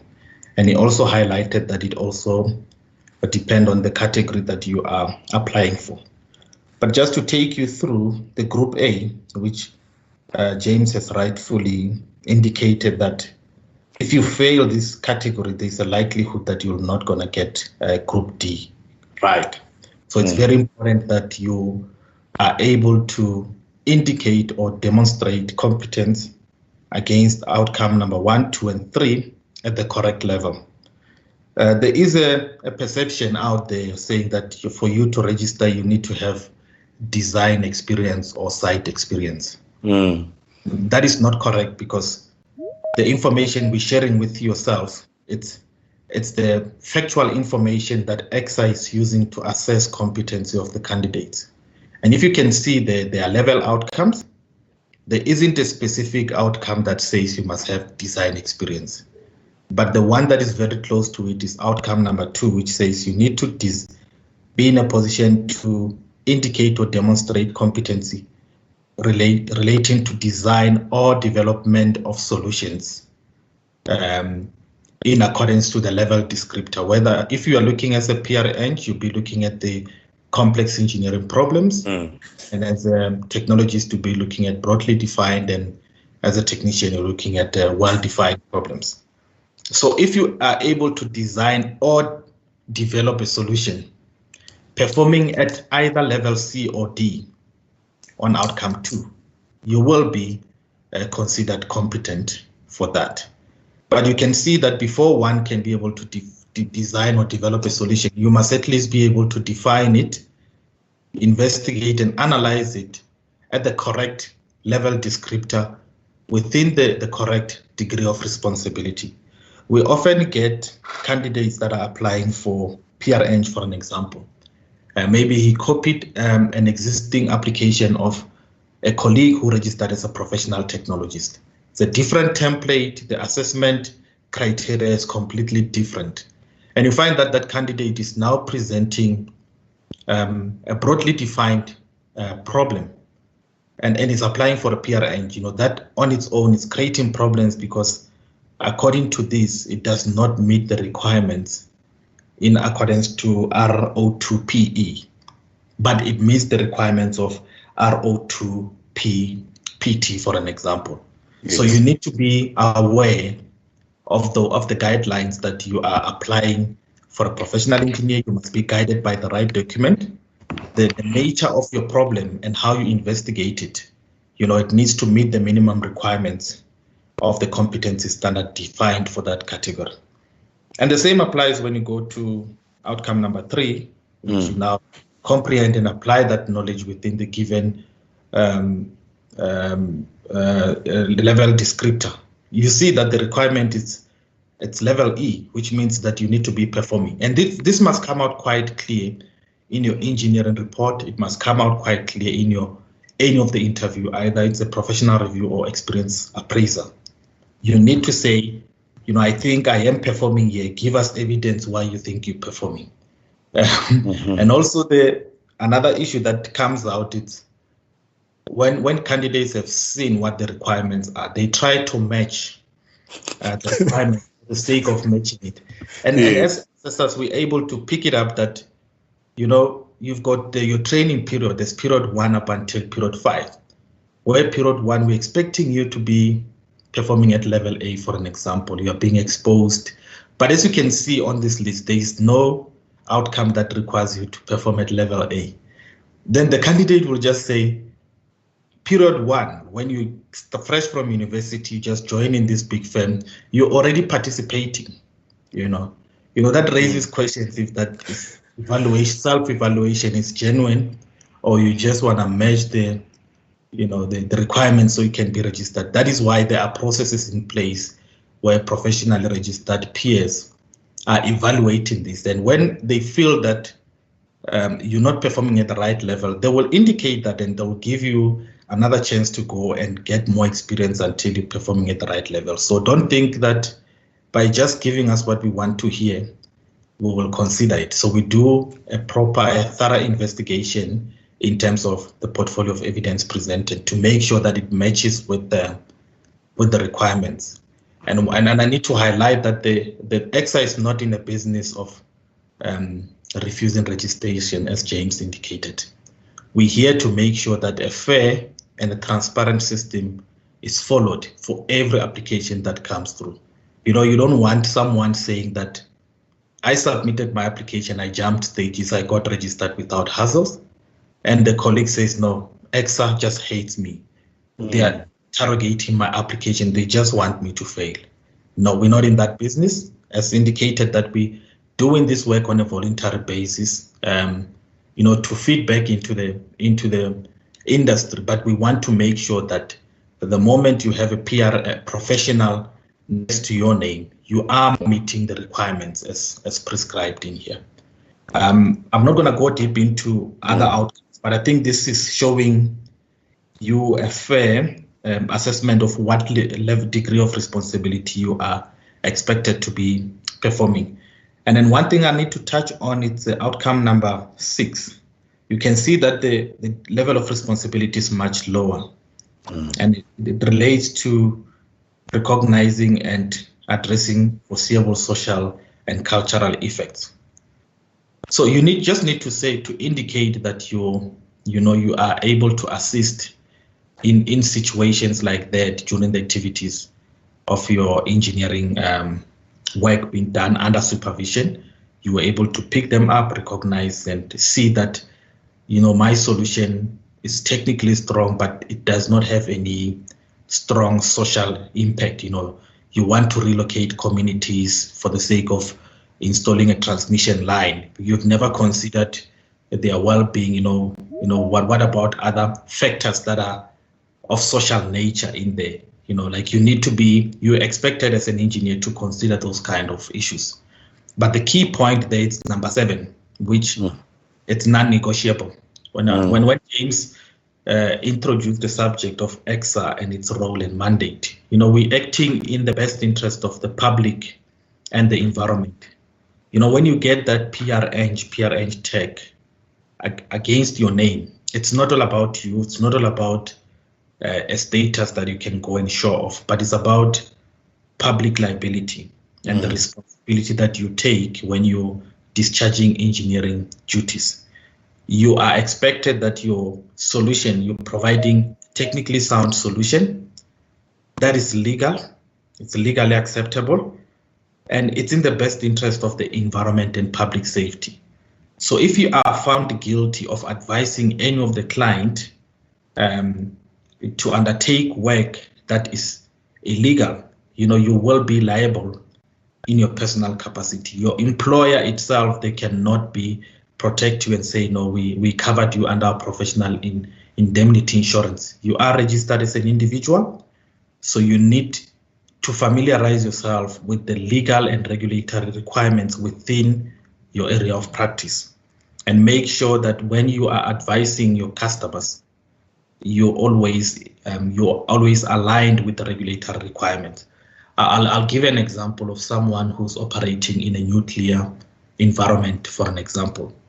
It is a highly regulated environment where you need to be familiar of legislation relating to dealings of nuclear projects nationally and internationally, and how to deal with disposal of waste, for an example, within that. But it would be unfair to find someone, a civil engineer who's designing bridges, to apply a nuclear regulation in his field. There are specific regulations regarding to application of water use license and public participation when you are dealing with the relocation of communities. You maybe want to build a road. So each and every discipline has its own relevant regulatory requirement that an engineer must be familiar with. For an example, you undertake designs that needs to go to Water Affairs for approval. You're going to find a chief engineer at Water Affairs who's going to interrogate you as an engineer acting on behalf of the client. You need to get your facts right before could be an approval for that design construction to take place. So you've got a full responsibility there as an engineer to make sure that you don't just do a design and say, client, implement, I'm done with my part. What you are expected to take the lead in ensuring that all the regulatory requirements are met, and hence level E is required and it's not negotiable. Should you happen to fail any of the items that are on E, especially outcome number 7, you will not be given a chance, because you're becoming a danger to the society. And it's a core outcome that relates to engineering. Why I'm emphasizing it, a lot of engineers, we're very technical. We think that engineering, it's all about providing the most sophisticated technical solution. No, it has to be a legal solution as well. So let's try to get a balance on that. I'm not going to take it further, so I'll exit this slide. Continue. Yeah, you can take over, James. I'm going to exit. just hold on that. Colleagues, thanks, colleagues. This is where we are until Dr. Pelusa took us through to explain the 4 levels of responsibility. I think what is very, very important as well is that during your progression towards your competency levels, you need to have an appreciation that you can indicate that you have a general appreciation of the subject matter. And that's what you need to indicate, and the knowledge that applicants must ensure that they've got sufficient knowledge on the subject matter. One of the things that was mentioned by Dr. Pelusa is that, hence I said, we can actually copy and paste a report from someone. But when we do professional review, it's easy for us to see that you don't have a sufficient knowledge of whatever that you are presenting to us. It's easier for us to pick up A and B, Experience. You should be able in such a manner that we can indicate to us that we are independent, we can independently or under supervision perform a process under experience of relevant technique must be gained. So normally what you will see when we do a professional review, as much as you will not see that these are the things that we are able to pick from you as we speak and as we probe questions. Can you appreciate that you're a subject matter? Do you have a knowledge on that? Do you have experience on that? Are you capable, with limited and performing the process of making decisions? Because that's what is very, very, very important. When you look at that outcome number 7, when you look at 8, 9, 10, it comes back to the capability.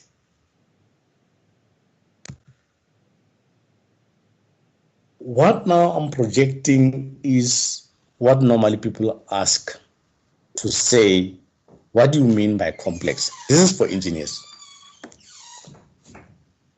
Normally when you do your work,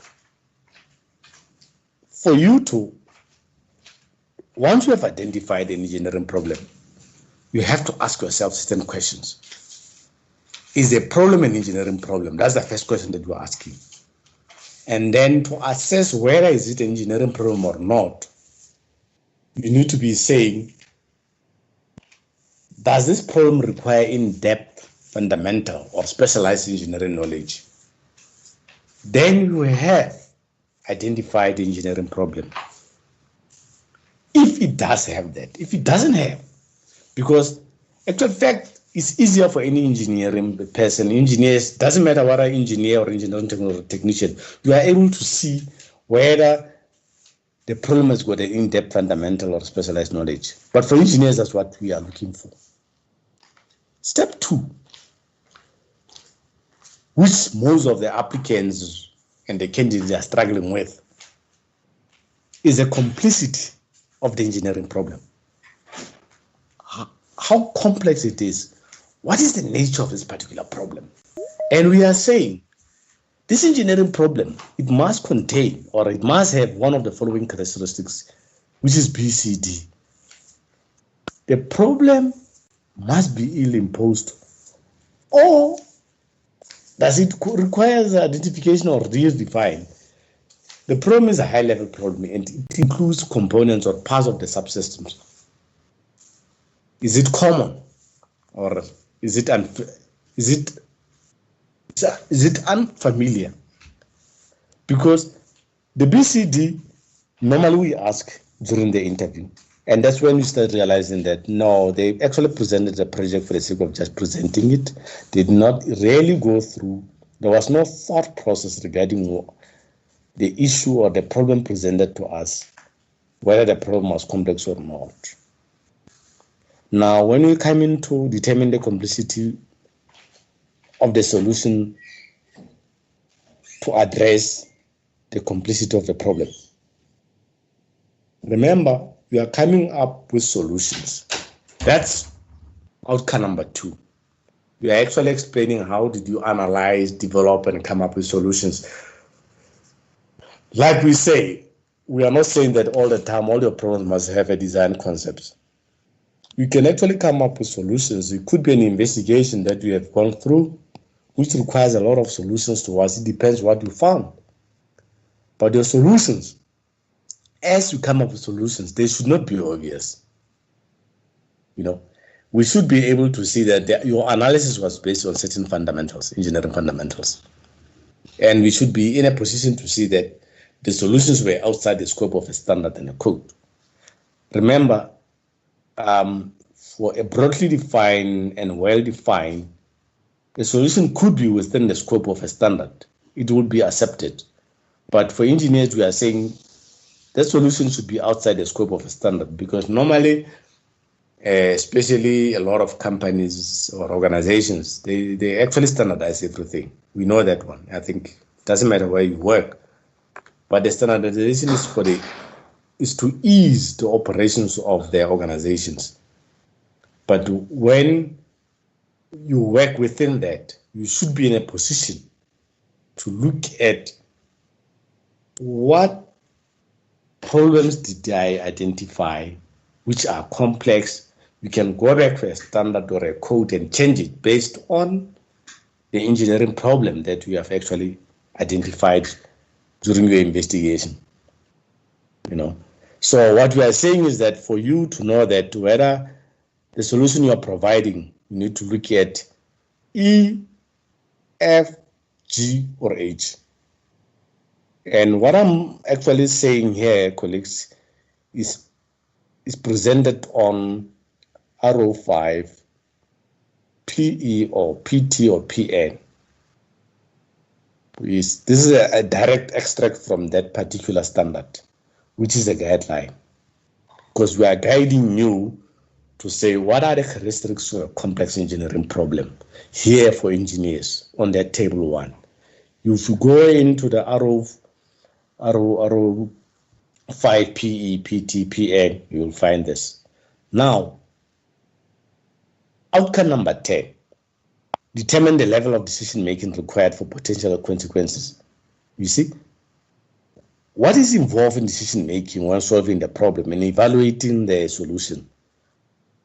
So, the decision requires judgment in decision making in a certain context. It does have a significant consequences in a range of context. You understand? Basically, I'm saying this based on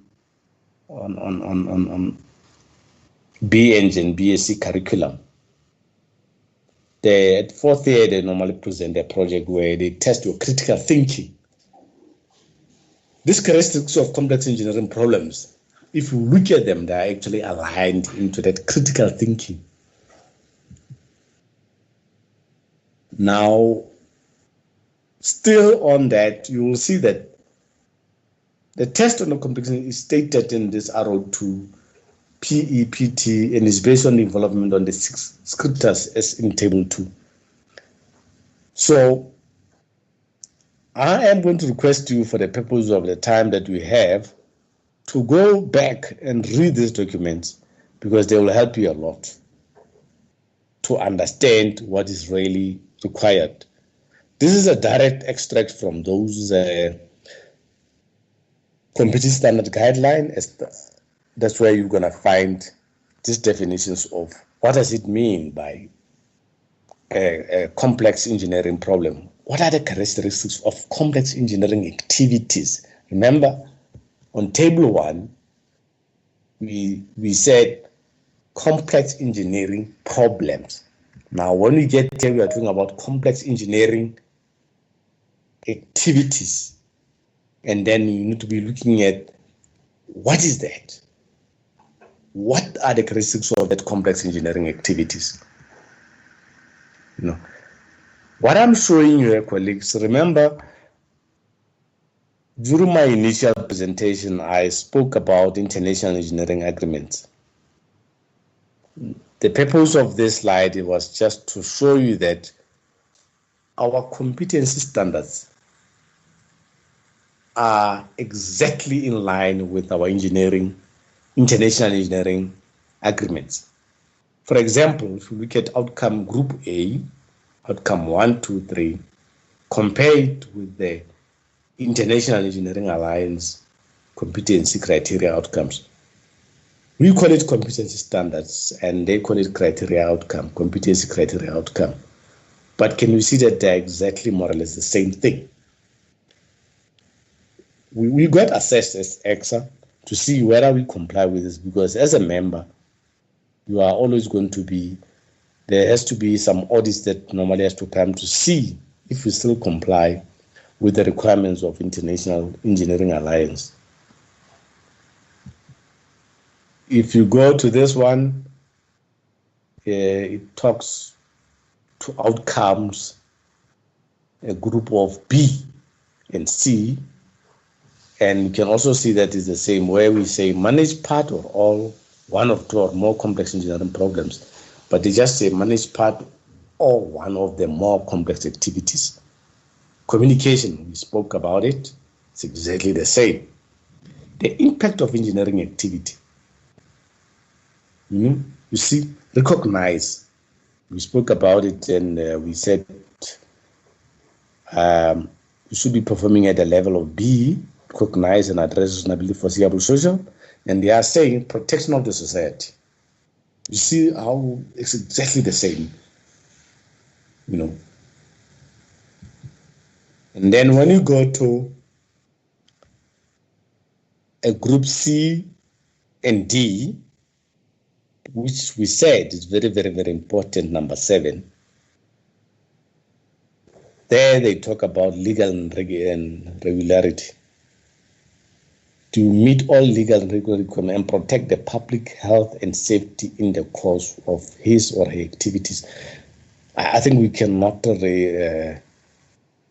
re-emphasize this again. It's clear. Look at the group D, where we said you should be performing at the level of E for 8, 9, 10. It's exactly the same as well.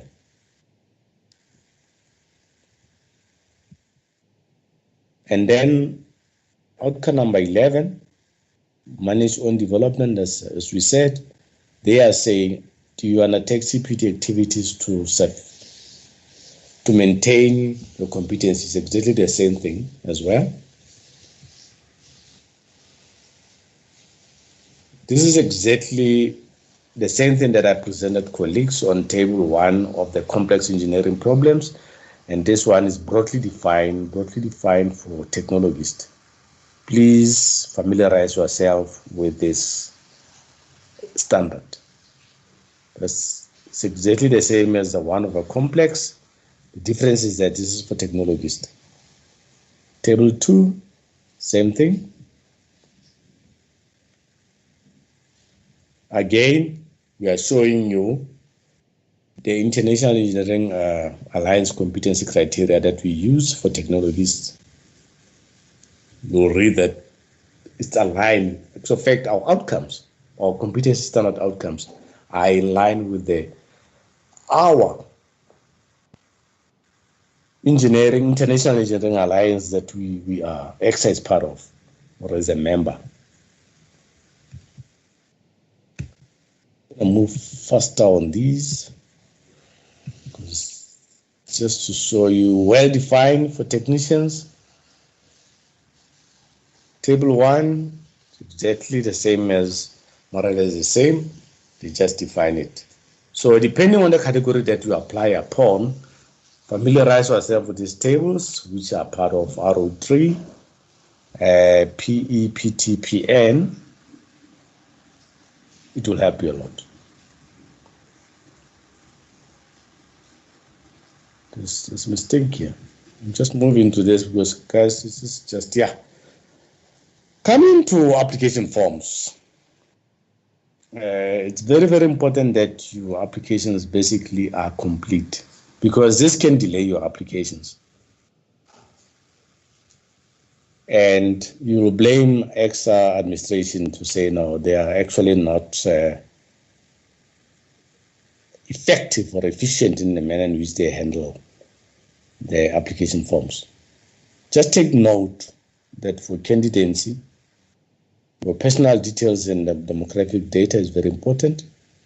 The examinations of the qualification that we have, certificate of competencies for the courses that we attended, the proof of a VA membership is very important. Employment, where we will be able to know where are you working.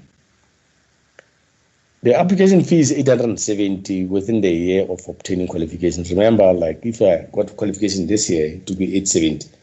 But post 1 year of obtaining qualification is 2,180 for candidates. But let me be honest with you, these fees are only from for period of April 2020 to next year, March 2021. So they are going to change. We are seeing here, next year after 1st of April 2021, to be different. Declaration and approval of identity, disability register. For professional status, yeah, it's exactly the same in terms of qualifications, previous registration and current registration, proof of VAs.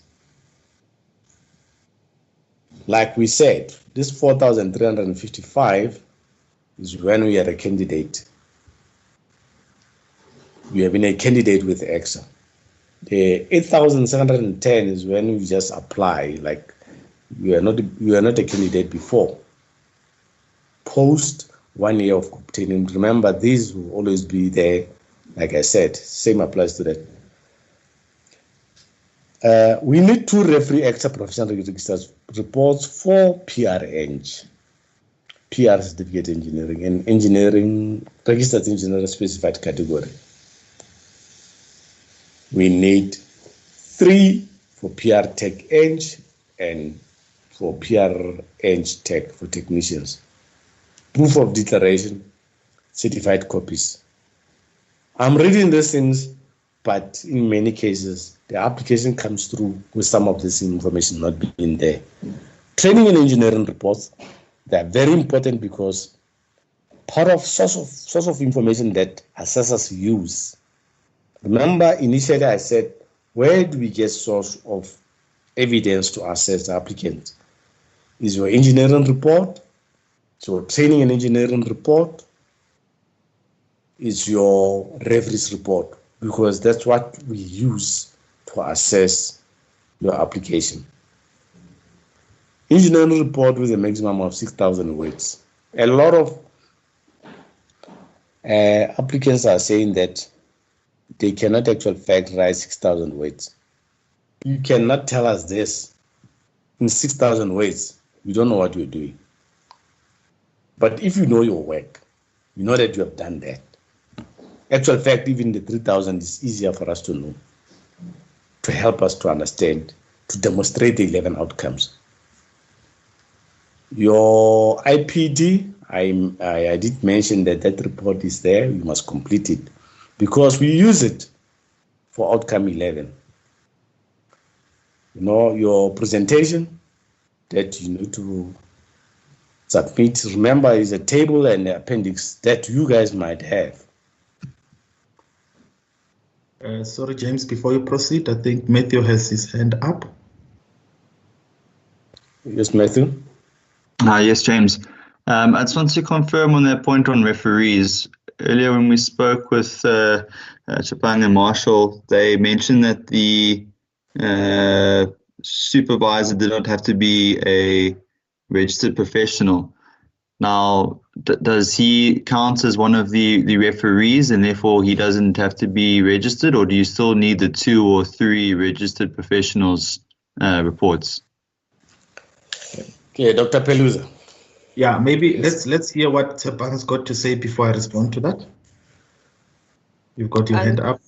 We didn't say the supervisor doesn't have to be registered and everything. We said on the training and experience report, the person who's signing the training and experience report doesn't necessarily have to be an EXA registered person. But then regarding the referees, there are requirements for professional engineer, technologist, and technician. For the professional engineer, it has to be 2 EXA registered people, either as a professional engineer, professional technologist, or professional certificated engineer. But then with the technologist and technician, it's different because 3 EXA registered people need to submit the referee report. We said for a signing of the training and experience report, it's okay even if the supervisor is not EXA registered. Thank you. Okay. I think I'll just maybe just re-emphasize Tshepang's point with this specific slide that I've just shared with the team. I don't know if you'll be able to see it. It's just one slide. Yes, I can. Okay. The slide describes the eligibility and preference of referees for various categories. As rightfully so, as Stefan said, you've got a supervisor who does not necessarily have to be an EXA registered person, but your referee must comply with the requirements stated in here. So for the engineering, professional engineering category, as it says, there's at least 2, and there must be a PR-Eng. PR-Eng must be at least 1. So it is possible that you can get a PR-Eng tag providing a referee report on behalf of to support a PR-Eng submission. And on the right, you also see order of reference. It's preferable to have your mentor being the one who's submitting a referee report, or number 2 in the decreasing degree of priority, your immediate supervisor, because he works directly with you. He knows, he can attest true information of your capabilities and expertise. And you can also have a colleague on a higher level, or an indirect supervisor, an employer, or a client. So this is how this is the expectation of a referee report. And this, like I said, it has to be a confidential submission. You will never have to see the content of that report as a candidate. And then the referee must provide accurate information about your competencies.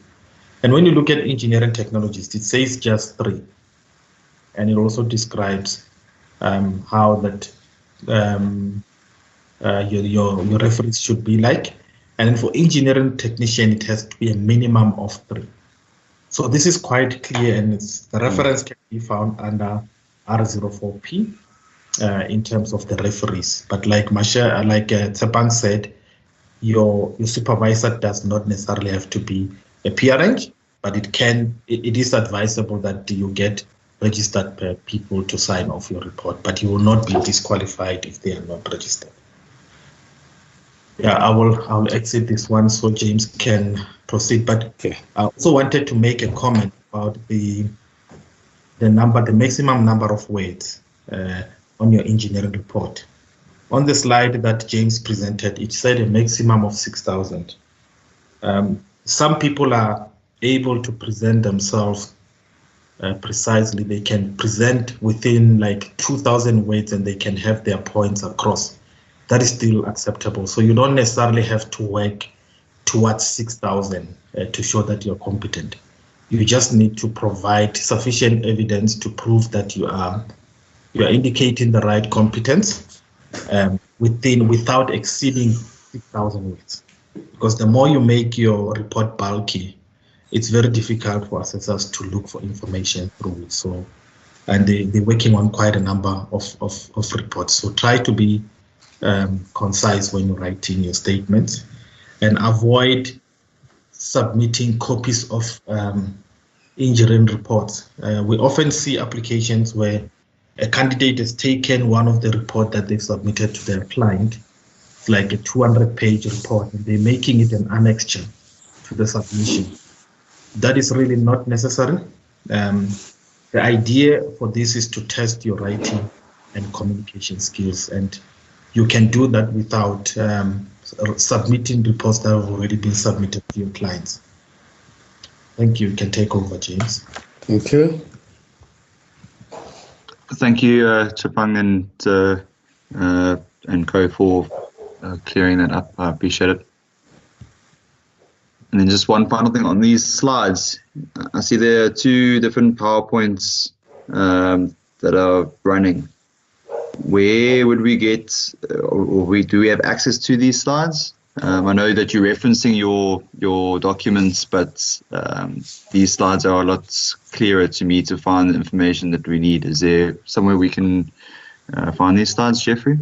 Okay, just to clarify, there is a single PowerPoint running, which is the one that James is presenting. I've just provided additional slides to clarify the matter of referee preference.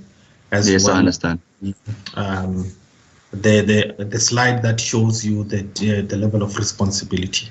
And we prefer that we send these documents through to Dr. Effort, and he will circulate it through to the team. All right, thank you very much. Yeah, I see you've got your hand down. Did I answer your question as well, Doctor? Yes, 100%. Thank you all.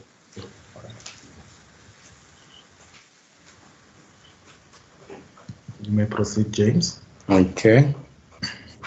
I think guys, we are coming closer to the end of this training. What we did here was just to show you how does EXA digital registration certificate looks like, because we had lots of incidents where there's some fraudulent activities that has happened where people, they forge our certificates, and we are saying if you're an employer in this group, you should be able to how to identify is this certificate is very genuine.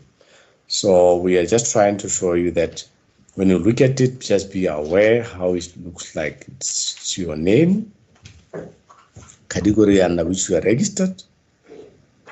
There's one thing that you need to be aware. We will never say that you are a professional engineer, electrical or mechanical. We just say you are a professional engineer or professional engineering technologist. The date under which you were registered, the number, that's an extra number, which is yours forever, and this barcode, that profile number that we have. These are the most important things to see whether certificate is genuine or not.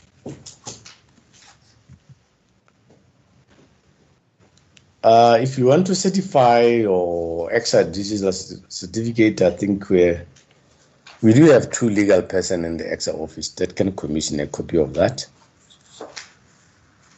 And of course, it's in provision of Section 18 of Electronic Communication and Transactions, 25 of 2000.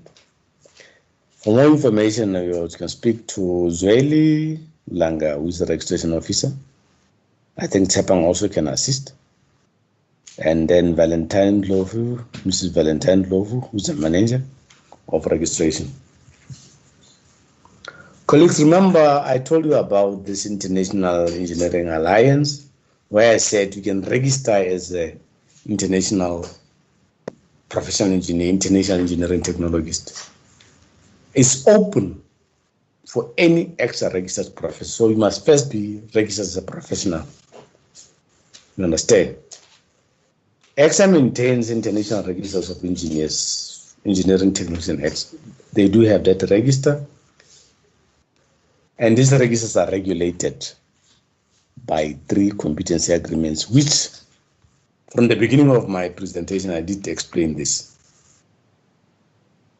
But we are saying each member of this IEA keeps its own section of international register within its own jurisdictions. So basically, each of them, they do put their own, they keep their own section of international register. Yeah, of course, I think this is just a repetition. Once we are registered as an international professional engineer, this is what you're going to see from our own certificate. It will be International Professional Engineer, IETPE, South Africa. If you have this, you don't have to worry for any country. You can go and practice because it's internationally recognized. Return to the main window to see who's waiting. Okay. I don't know whether it's talking to me or not. And then for international engineering technologists, you will see International ET, South Africa. International engineering technician, you will see the same, something similar.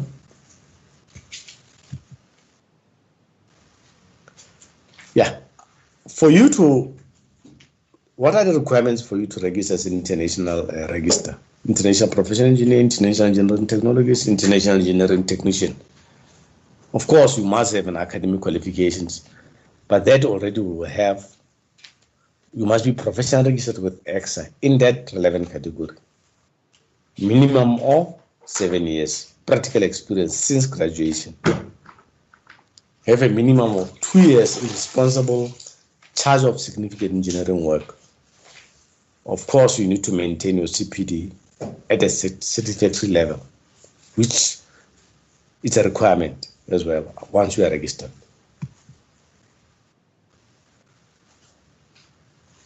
Yeah, this jurisdiction, this is just for information sharing.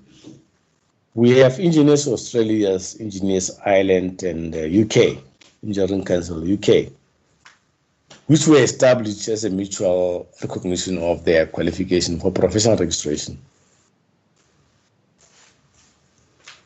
So they agreed that such people, at least certain period of each parties to this agreement, will be accorded corresponding registration for of the other on the receipt of the duly completed acceptable form. So ideally, these 3 mutual recognition agreements, they've got their own requirements, and I think we just have to comply with. This is up to you, really, if you want to get into these areas for information sharing. Colleagues, I think we have come to the end of our training, and I think it's time for questions. Any other questions?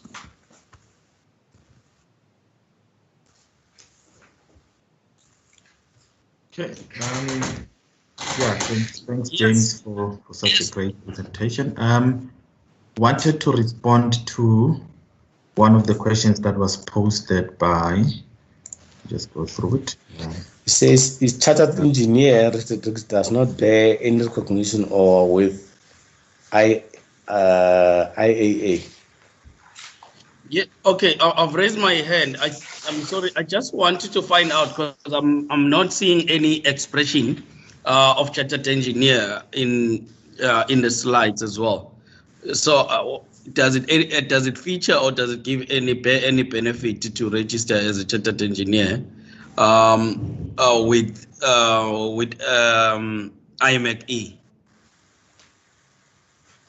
If you either you have the PR Eng, then you can go straight to the IEA Eng. Dr. Peluza, that's your Dr. question. Peluza, please. Yeah, I think Dr. Peluza will be helpful in this regard. Okay.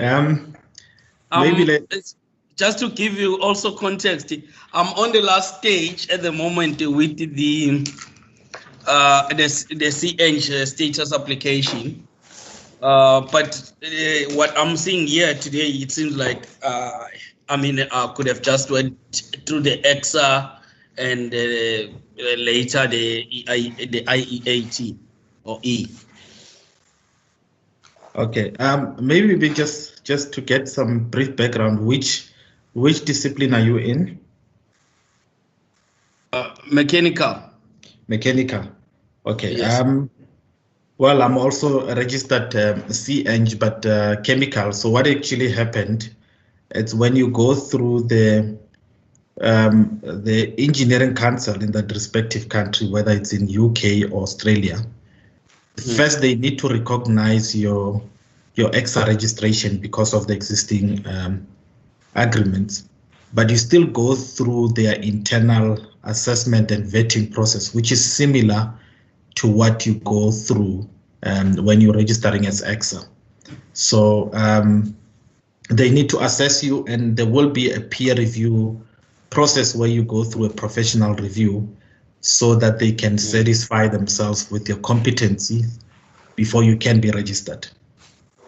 So those agreements are there just to create that initial platform for recognition of existing agreements. But when you're registering as a C-Eng, you're going to be included in that international register via the respective engineering council, whether it's in the UK or Australia. Okay. So they need to satisfy their internal requirements. The one that James was presenting on, it's being registered in the international register via EXA, which is a different process. Altogether, it doesn't necessarily guarantee you a C-Eng, so you'll have another title attached to your name. It's an international professional engineer or technologist or whatsoever.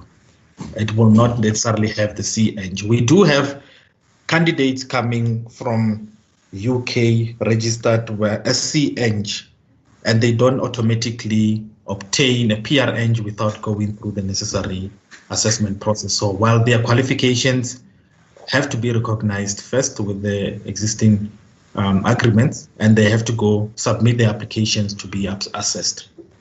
Oh, yeah. Okay, thank you very much. Okay, and I can return to a question. There was a question by Joubert. You asked if can you use your financial courses that you attended to enable you to analyze financial business cases for engineering process as CPD or IPD outcomes, or must it be technically orientated? When it comes to initial professional development, as an engineer, you're expected to be a rounded person. A course on human resources, a course on environmental social impact, a course on any soft skills that are not related to engineering makes you a rounded person, and they are certainly recognized as sufficient initial development. Or even when you registered as an engineer, remember, for you to undertake a course on labor aspects or law, for an example, it's adequate in engineering because you deal with contracts, you deal with people, you deal with regulatory authorities. And for an engineer to have such a rounded mind to apply certain aspects of engineering in a practical environment, you need to be familiar with other softer skills. So the answer to that is yes, it will be recognized as a viable CPD outcome. I'm not seeing another question. So yeah, that's fine. Any last question, colleagues? Go ahead. Just the last one. In terms of not ranking, but I'm seeing interchangeably the PR set Eng versus the PR tech Eng.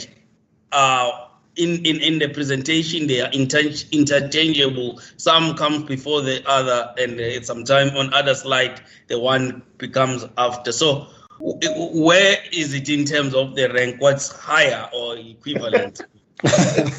No. What is clear is that the B-Eng and the BSc-Eng, it's number one. And also that's why they even, when I'm looking at the presentation, the solving complex problem, it's on number one, and it's for PR-Eng. So, and on that slide, the technologies, the end, they said Eng is categorized in one kind of a tab. Yeah. I'm sure you'll have, because you are maybe familiar with these questions and whatnot, but yeah. No. Melusi, this is not the ranking that you see here. It's got no bearing on who's superior than who, whatever the case can be. Exactly, yeah. Yeah, really, it's got nothing to do with that. Remember, you are practicing in your own area of speciality, and that's got nothing to do with who's superior than who. Okay. Yes. And then before the eyes of EXA?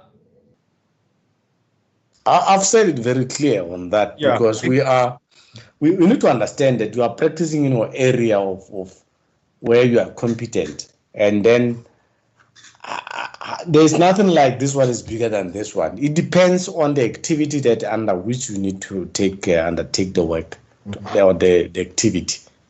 Yeah, I know this question normally comes a lot, and I agree with you. Yeah, we always get this type of a question where. Yeah, I think. Sorry to interrupt there, James. I think it's a great question that is raising, because there is a perception out there that an engineer, somebody who studied at university is better than someone who studied technical, in terms of salaries and recognition and the kind of projects they can work on. I mean, I think James provided a clear answer that EXA is not in a business of rating categories in terms of priority, but they are defined. Each and every category is defined for what they can do and what sort of limitations they do have. So you do get professional certified engineers that are undertaking senior executive roles in companies, and they are managing bigger projects at that level. And you also get technologies that are undertaking bigger roles than professional engineers. So it all depends on which industry you're serving and what sort of work you do. But the professional category itself, it's there to define the liability of an individual. I mean, we've got specified categories that we've never spoken about. Those people don't have formal qualifications, but they are guided by the OSH Act, to certify medical equipment. For an example, there is a very critical equipment that doctors use to perform operations. That equipment is going to be certified by that specific person, and it's carrying liabilities of life. You can lose life if it's not checked properly. So their responsibilities are much bigger than some of the individuals that are registered as professional engineers. But you cannot get a professional engineer to certify a lifting equipment. For example, that carries 100 tons load, and it needs to be certified by a specific category. So from the qualification perspective, that person doesn't have a B-Eng from VETS or UCT. He's not a PR-Eng. He's an expert in his field, and he's guided by the registered category, which is managed by EXA. So I think we just need to take out that perception that no category is better than the other, but they are working in their level. Okay, so yes, on my side, I would also like to thank everybody who attended today for taking their time and then attending this. We're hoping that this was of great importance to everybody. And then thank you to Dr. Piluza and Mr. Motladile for always assisting us. And then from me and then my colleague in absentia, Mr. Muchakachi, thank you very much. And